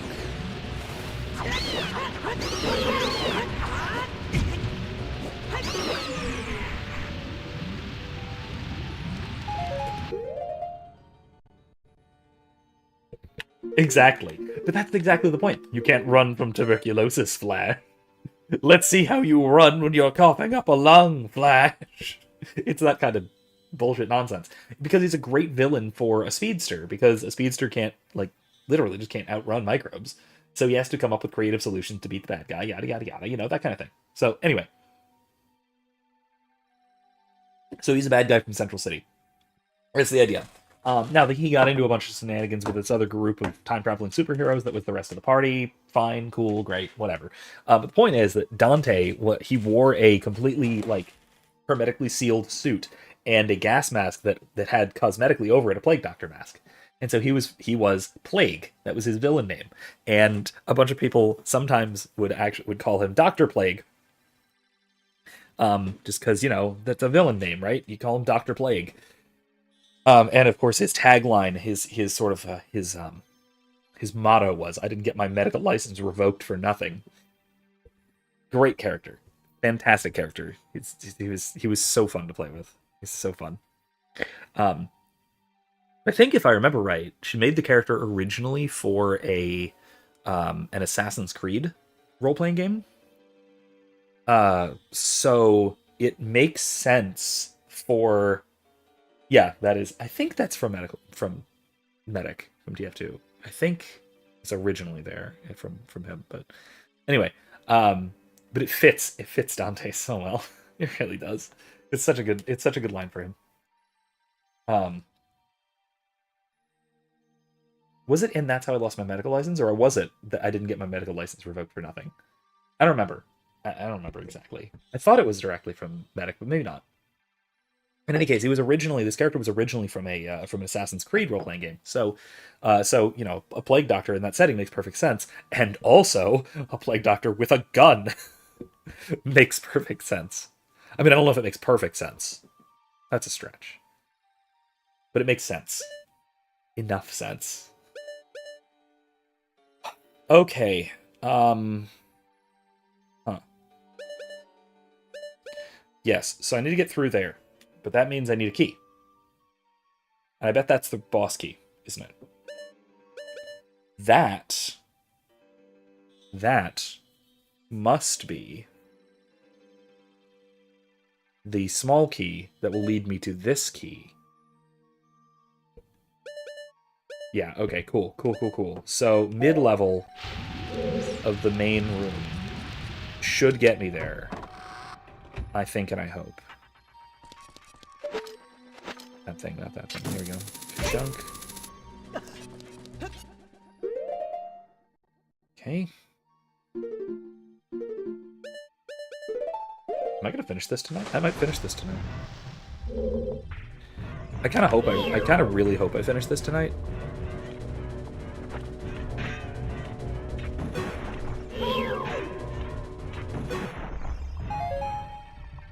When your doctor is insane, but add villain-like bird mask and it's more scary. Yeah, like, honestly, the Plague Doctor masks are not... They are kind of intrinsically scary to some degree, because they are bird skulls. They're skulls, So they are kind of intrinsically spooky. To some degree, at least. Hang on. Let me see. Let me check that map again. Forcefully bloodlet you. And I mean, there's a lot of just generally spooky things and scary things about medieval medicine. Medieval medicine is not pleasant, So, yeah, it's fair.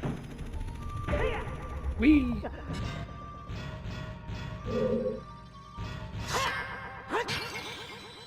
Oh wait, I don't want that. I want to catch it. All right, Cosmic Nomad. Thanks for stopping in. I'll see you around. See you next time. Have a good night. I'm gonna drop this blue fire and catch that fairy, shall I? Because that's the boss room. I don't think I need more blue fire, so.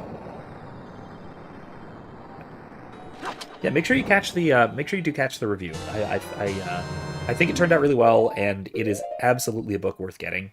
So even if you don't wind up watching the review, get the book. It's absolutely excellent. Absolutely excellent. Okay, I'm gonna take off my boots. This is not actually where I need to go. I know it isn't where I need to go, but I'm gonna go see what this is anyway, so I can just, if nothing else, open it on the map. I have an hour. So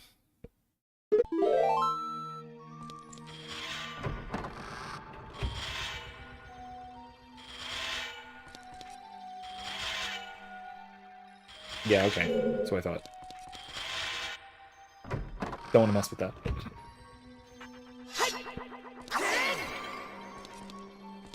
I'll take one, though. One of those fairies.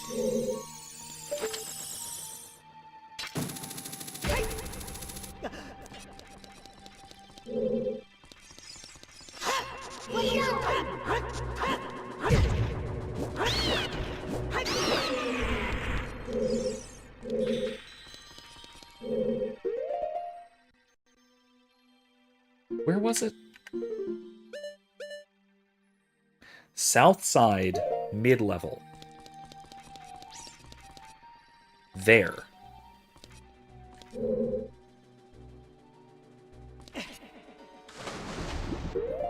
Okay. Let's put on the boots. See if we can float on down there without having to change the water. Oh, darn it. We do have to change the water level. Alright, how do I change the water level to the midpoint? I have to go all the way down, right? I think. Yeah. Then over there. No, not over there. Where is it?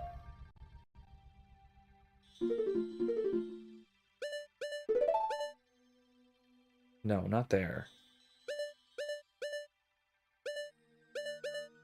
No, it's right side. Okay, it's right side.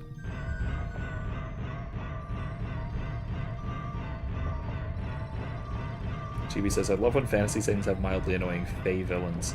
Their goal is to simply to consistently inconvenience you. Yes, I actually really do love that archetype. I've had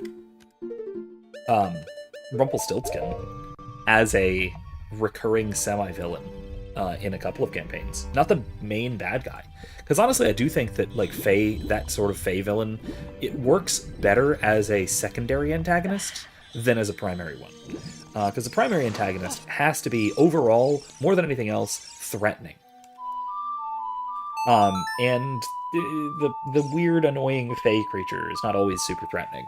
I will say Skyward Sword, Legend of Zelda Skyward Sword does that really, really well.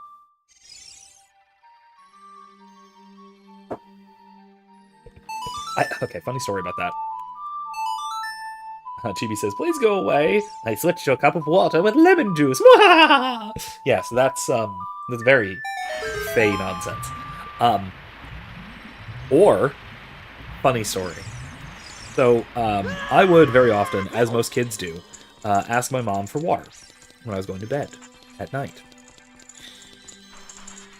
At one point, she either thought it would be funny or got tired of me doing this. And instead of bringing me a cup of water one night, brought me a cup of not lemon juice, but white vinegar. Yep, my mom brought me a cup of white vinegar for a nice bedtime snoozy drink. Thanks, Mom. That was awful. So yeah, that happened. That was a thing. That was a thing I had to experience as a child. Not that I'm not, by the way, I'm not, like, saying that my mother traumatized me with vinegar or something silly, because it wasn't, like, it was in no way, like, traumatic or anything, but, man, it sucked at the time. Okay, you can drink vinegar. You shouldn't drink vinegar. I took a sip and went, because it's horrifically unpleasant to drink vinegar. So, I didn't drink vinegar. I just sort of... yeah, I need to do this. Wait. Do I need to do this? Maybe. I'm gonna do it anyway, just in case. I think I might need to. I really hope I didn't screw this up. If I do, I have to go all the way back around. I don't have to go all the way back around. I just have to go back down, which is fine, but annoying. Oh, yeah, I do. Yeah, I do need to do this in order to get over there. Okay, yeah, okay. In order to get out. Okay, so southwards, right? I think it's southwards.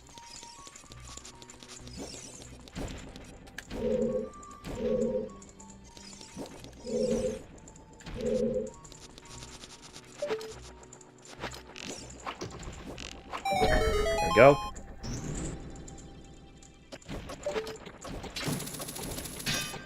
Oh, come on. Whee! Whoa! That decapitated Link. I'm sorry, Link. You've lost your head. Hope you didn't like your head that much. Sweet lord. Alright. I don't think anyone's mom would do that. My mom did it. What are you talking about? Somebody's mom would do it. Mine. Actually, wait, can I push it? No. Pushing it won't do anything.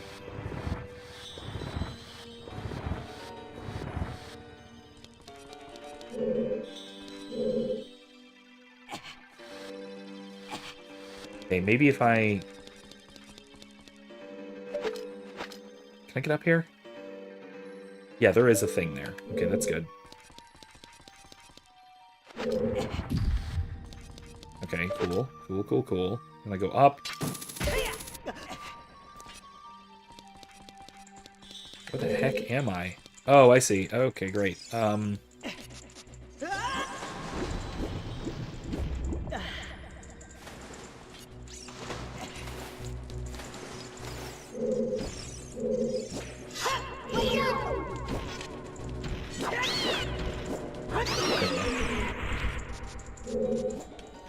Anyway, but yeah, my mom would do that. Because it was funny. And she knew I wasn't going to actually get hurt. Just, you know, mildly annoyed.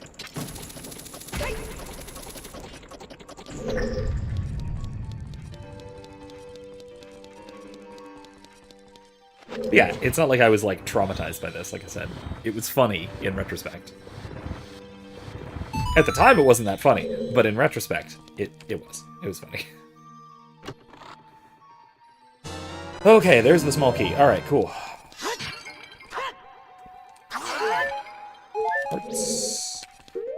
Let's check our map. I need to go down a level. Ground level. Alright. Can I do that while the water's where it is? I don't know. I can try. I might need to put the water level all the way down, but I don't know. I'm going to give it a shot. I'm going to see what I can do here. Oh, shoot. I have to go this way.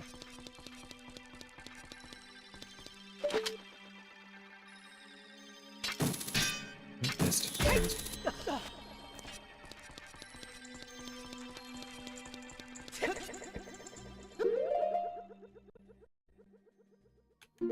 That's iron boot.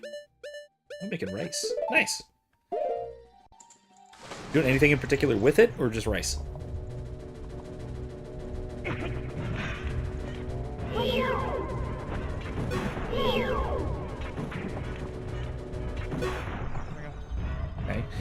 I think I can just do this, right?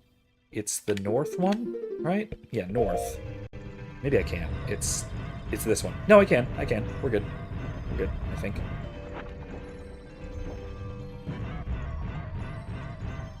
Okay. And then... yeah, I can just go up there. Cool.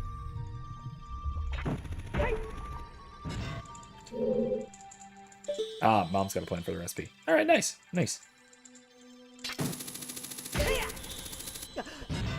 Moms are good at that. Having plans for what we are to do, you know? Alright, let's see. Now, I don't... like, okay, I'm gonna specify here. I don't quite remember when this happened, the vinegar incident. But it's entirely possible that it was like April Fool's Day or something. You know, that is a real possibility. That could have been. And I just could have forgotten that, you know? It's really not going to do that? I hate this.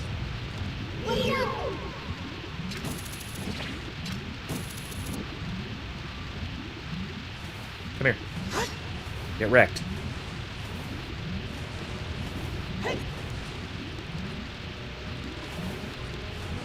Oh, no, like, look, Chibi, I have also never used brown... I don't know if I've never used brown rice. I just strongly disprefer it. I generally just strongly prefer white rice to brown rice.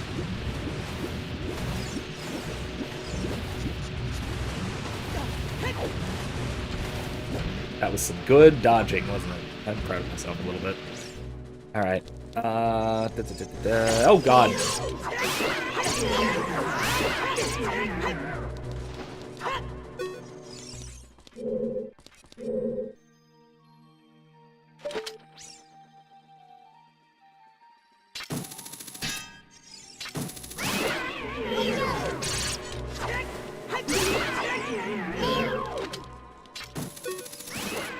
There we go. Good. Got him.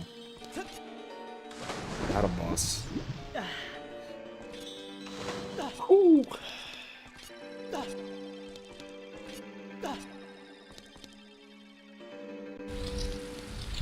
Brown rice is with more of the bran left on. Wouldn't say that on Twitter, but not the rice part. Yeah, I mean, there's a lot of things not to say on Twitter. You know, it's just not always a pleasant place. It can be a bit dangerous, you know, the Twitter.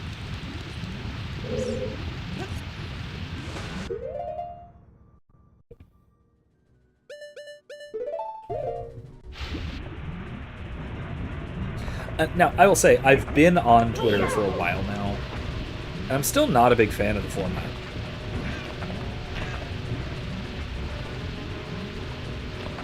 Because I will say that, generally speaking, the Twitter format really discourages, like, productive conversation, and it also discourages community in a lot of ways.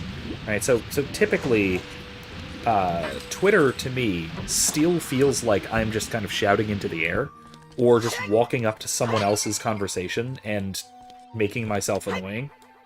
You know? And that's just not the kind of social media that I really like. I prefer something like Facebook or MeWe, which I barely use MeWe at all. Maybe I should.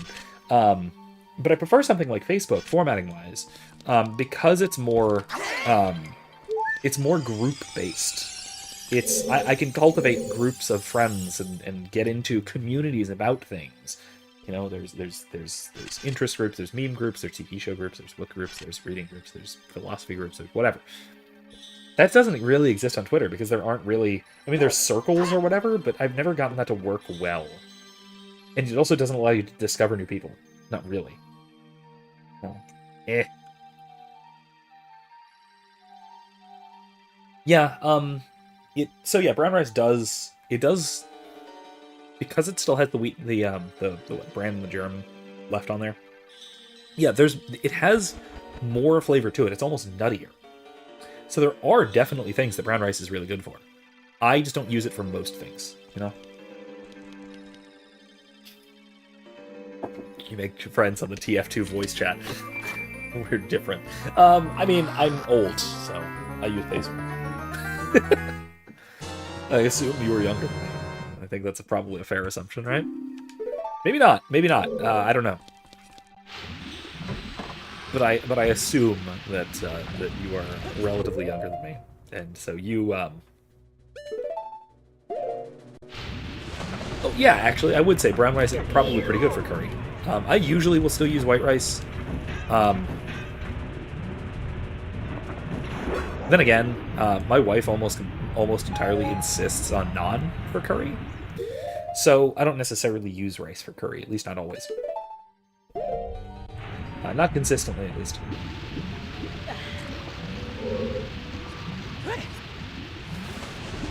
Oh boy, oh boy, oh boy. Let's get out of here. Let's get out of here. Let's get out of here. Hey. I missed. Yeah, I can see it being good with chicken, too. For some things. I don't know. It seems like with maybe a,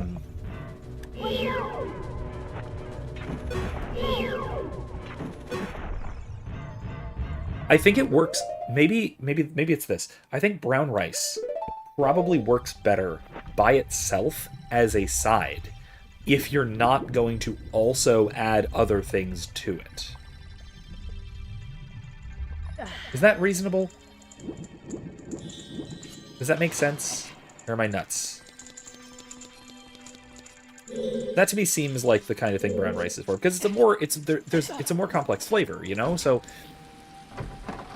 it would be really good at, like I said, more like as a side for other things, rather than like by itself, but like rather than as part of a dish. I would think it would be better as an independent side, you know.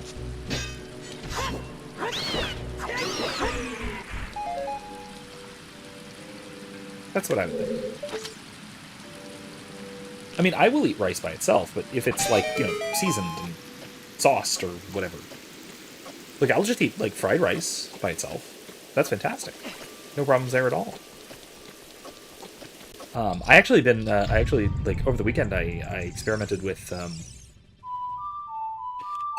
char siu pork. You know, the Chinese barbecue pork. The usually it's bright red traditionally, but that's because it's dyed. Um, and I didn't want to ruin my pot by dyeing it red, so mine is kind of not red. Still really good. It turned out really delicious. Oh God, my rumble pack.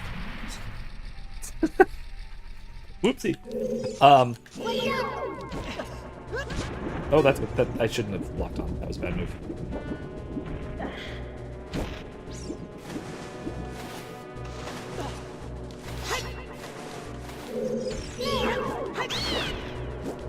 There we go. Yeah, all right. Okay, it's boss time. Missed. There it is. But yeah, I basically made I made char siu pork, which is really really good. I turned out great. But I will very often make something very much like that kind of thing. Oh jeez, I'm gonna slide on it. Oh Jesus.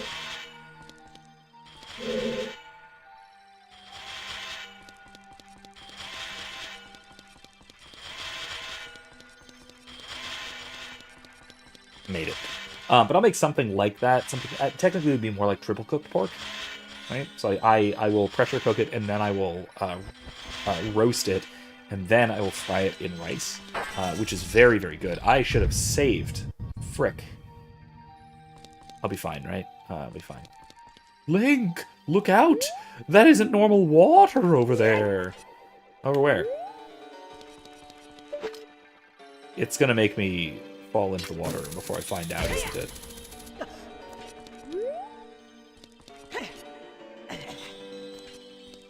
Well, I touched the water. Oh, here we go. Here we go.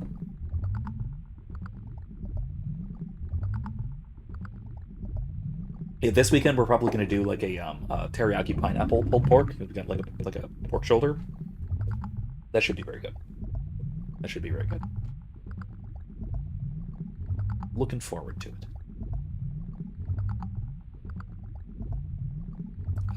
My wife's planning on making some of her fish chowder that she does. She does a really good fish chowder. She's planning on doing that tomorrow, so that should be again wonderful. Looking forward to it. Looking really forward to it. I hate this.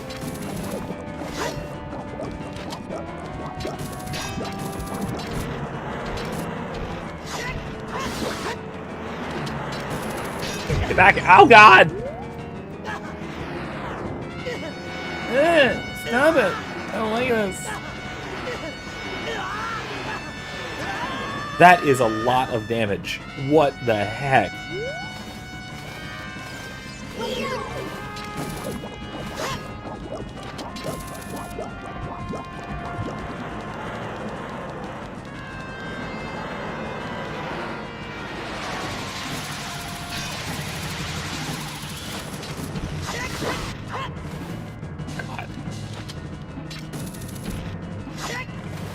I gotta be quicker than that. There we go.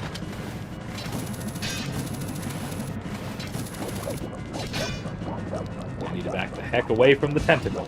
Back away from the tentacle. Ooh, that's getting close.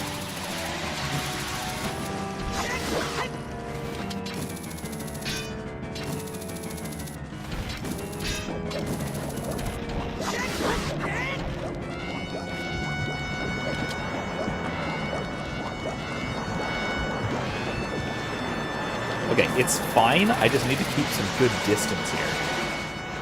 Brain goo. It's not technically brain goo.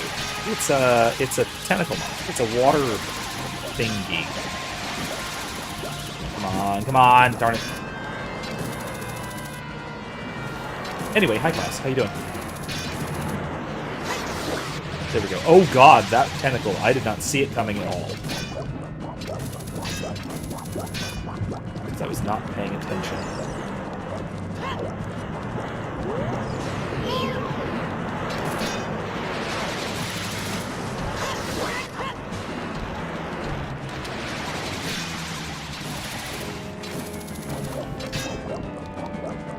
Oh shoot! This is very bad. Get out of here, get out of here, get out of here. Ow, you're hurting me. Stop it.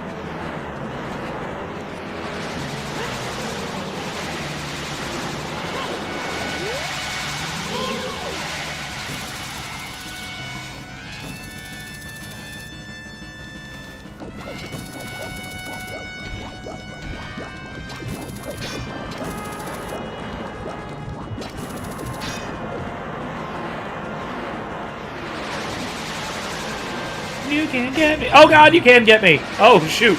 This is not great. The button mashing does nothing here. It's just, it sucks to suck. Done it. Oh jeez, let's get out of here.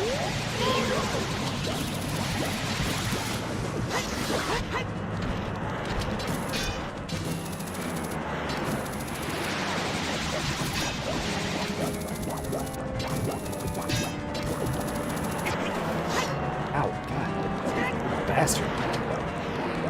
You warbly bastard. There we go. Spam bombs at it? Oh god, that might actually work. Let me try that. Let me try it. Yeah, good point.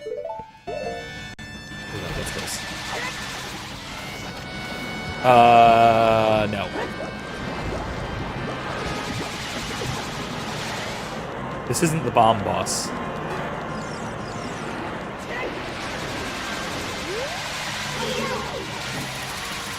This is the boss that I got the long shot for.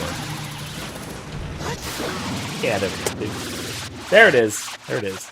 Good thinking, though. You might actually be able to grab them and like blow up the tentacles, now that I think about it, but I'm not sure. I'm not sure.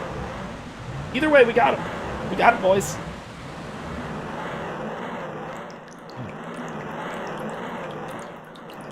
Drippy, drippy, drippy. Drippy. Ooh. Yeah.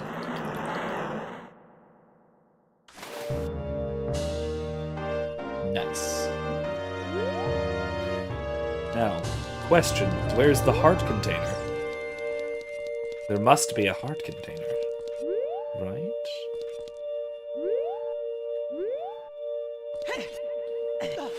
Is there no heart container? Where is it? Oh, it's over there. Okay.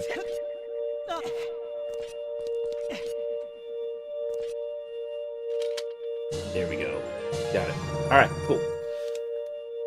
Life up. Ooh, I'm on to 2 rows now.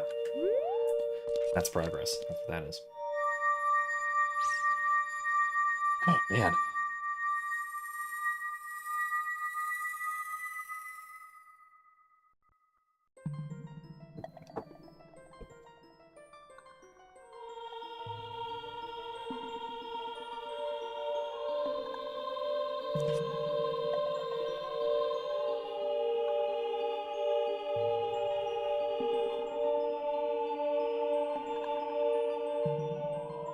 Link.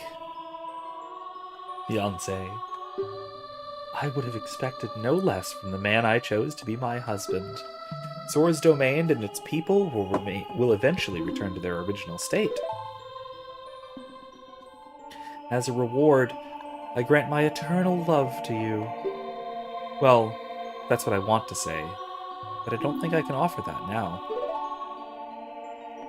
Ooh.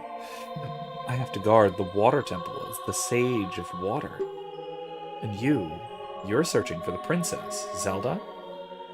Yeah, the fiancé is both directions. Huh. You can't hide anything from me. Princess Zelda, she's alive. I can sense it. So don't be discouraged. Are the things on her head eyes? Never was clear. Never was quite clear. I can tell that nothing will stop you in your quest for justice and peace. You must take this medallion. Take it respectfully.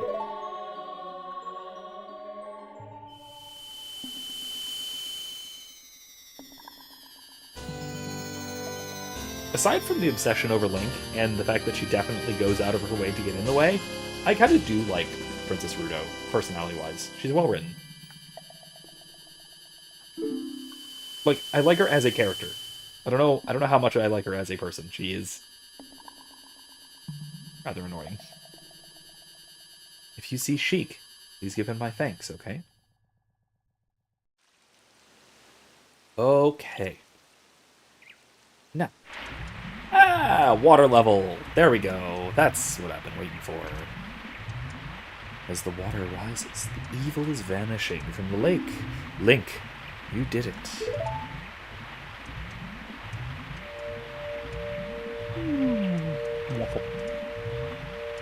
Well, hey, you.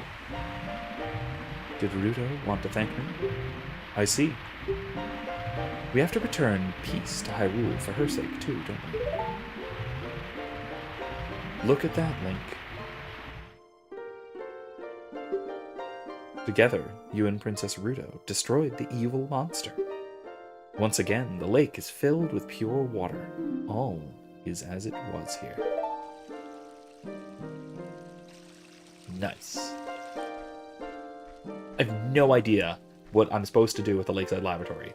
Honestly, I think I'm supposed to dump things into it? Is it the water and get a cool blue potion? I think it's blue potion. I forgot.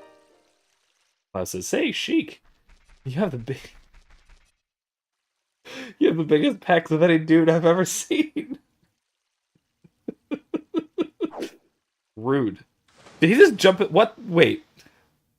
She, I guess. Oh god. Alright, hold up. Let me do the thing that I'm supposed to do here. Which is shoot the sun! Whee! I missed. Whee! What did that get me? Wait, that's how I get fire arrows? It's that simple? How is it possibly that simple? No! I did not realize it was that simple. Okay, there you go. Great, cool. Got it.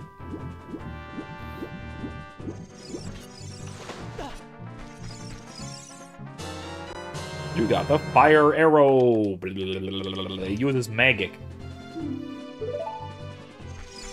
With this. Navi, why are you freaking out?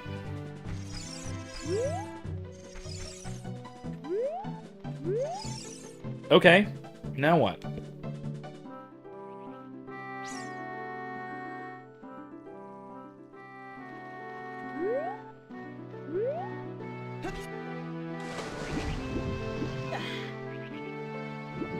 The fire arrows will get me...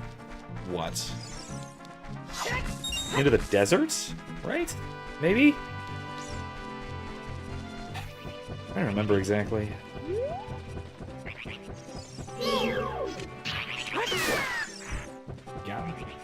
What is it? Magic? Yeah, magic. I didn't need it. Whatever.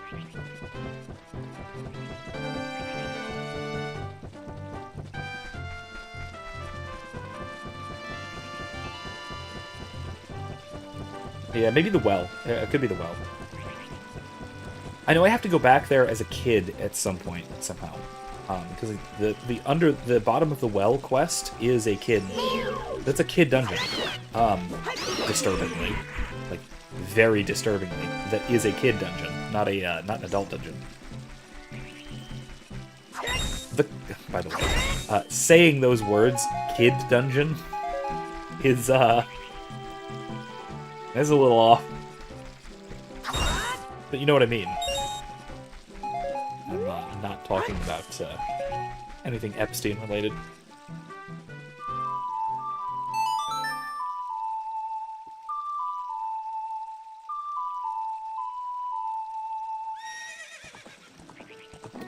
Either way, I am not going to have time to actually do the bottom of the well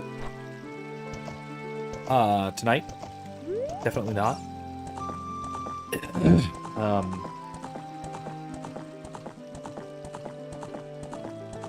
Kid Dungeon doesn't have a boss, but it has someone who manages it. Which is really handy. If you catch my meaning.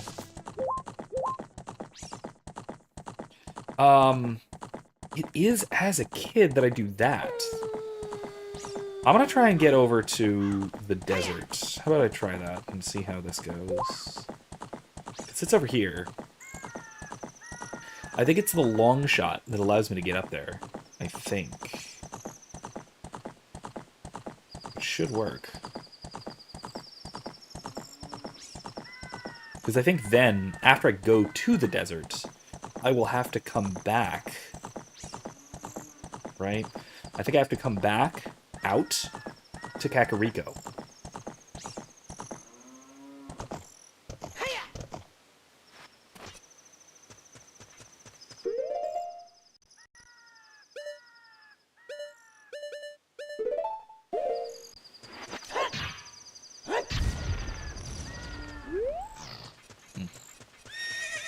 To go to the bottom of the well.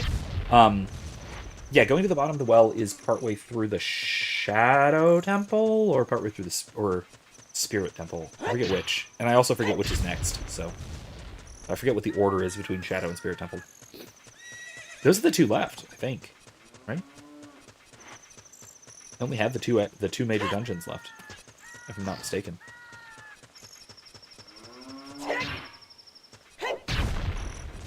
Oh, that's it. That's literally it. Okay.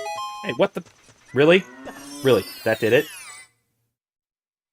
You can break some environmental objects, not all environmental objects. There are some that you definitely cannot break, but there are certain things that the hammer will break for you. Yeah.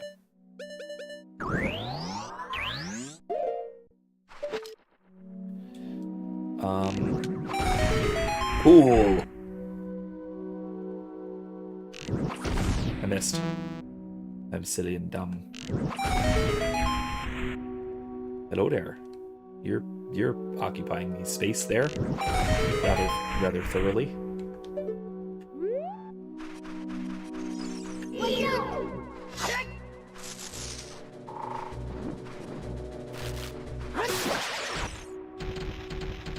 That's easy. But yeah, there are certain environmental objects that you can in fact break. And there are also Skulltulos! Let's do it that way. There we go.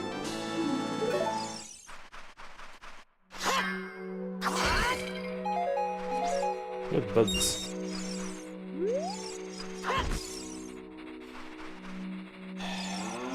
I don't know what the cows are for. I think I can play them Saria's song and they will give me milk, but I'm not actually sure of that.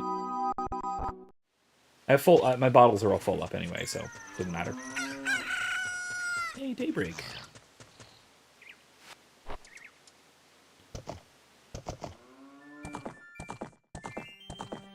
All right, let's see.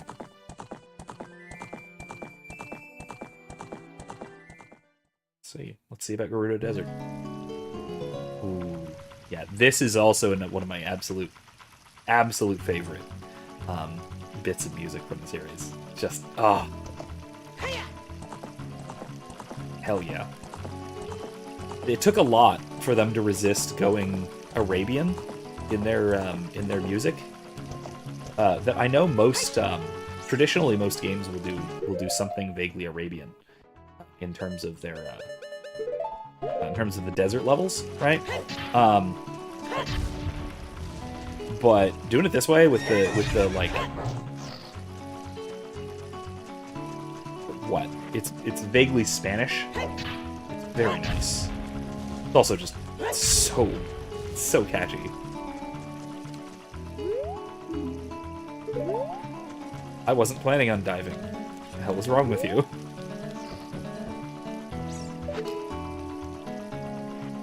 I was planning on long-shotting! Hell yeah!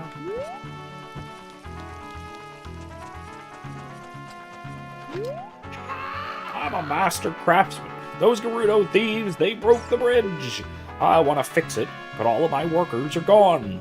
They said working as carpenters isn't cool, and they went to the Gerudo's fortress to become thieves. Hey, you, if you're going to the fortress, would you mind finding out what my workers are doing over there? Woo! Excuse me. Another one. That's 2 of them. Wait, what? Oh, it's you. I'm the wandering running man. I've run all over this land in search of competitors who have true killer instinct. Maybe I should quit. It's getting tired. I came here to run through the haunted wasteland, but it doesn't look like good timing for that. Though I want to go back to Hyrule Field. The bridge is, well, you can see it from here, so I'm stuck here, inside this tent. I don't think I can accept your challenge right now. Okay, interesting.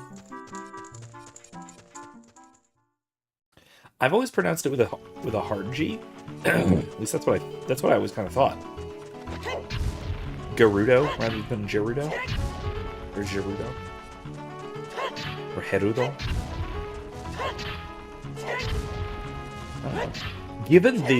Given the very Spanish music, maybe it should be Gerudo. Oh, that was... Alright, whatever.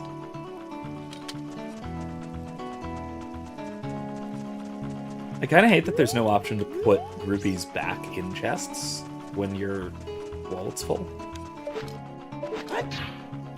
Wang.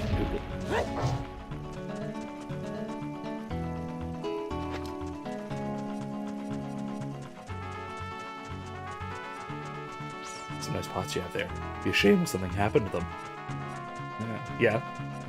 He didn't have any, though. He didn't have any nice pots for me to destroy. Ah, Gerudo's Fortress. Very cool design. I like the layout of this and everything.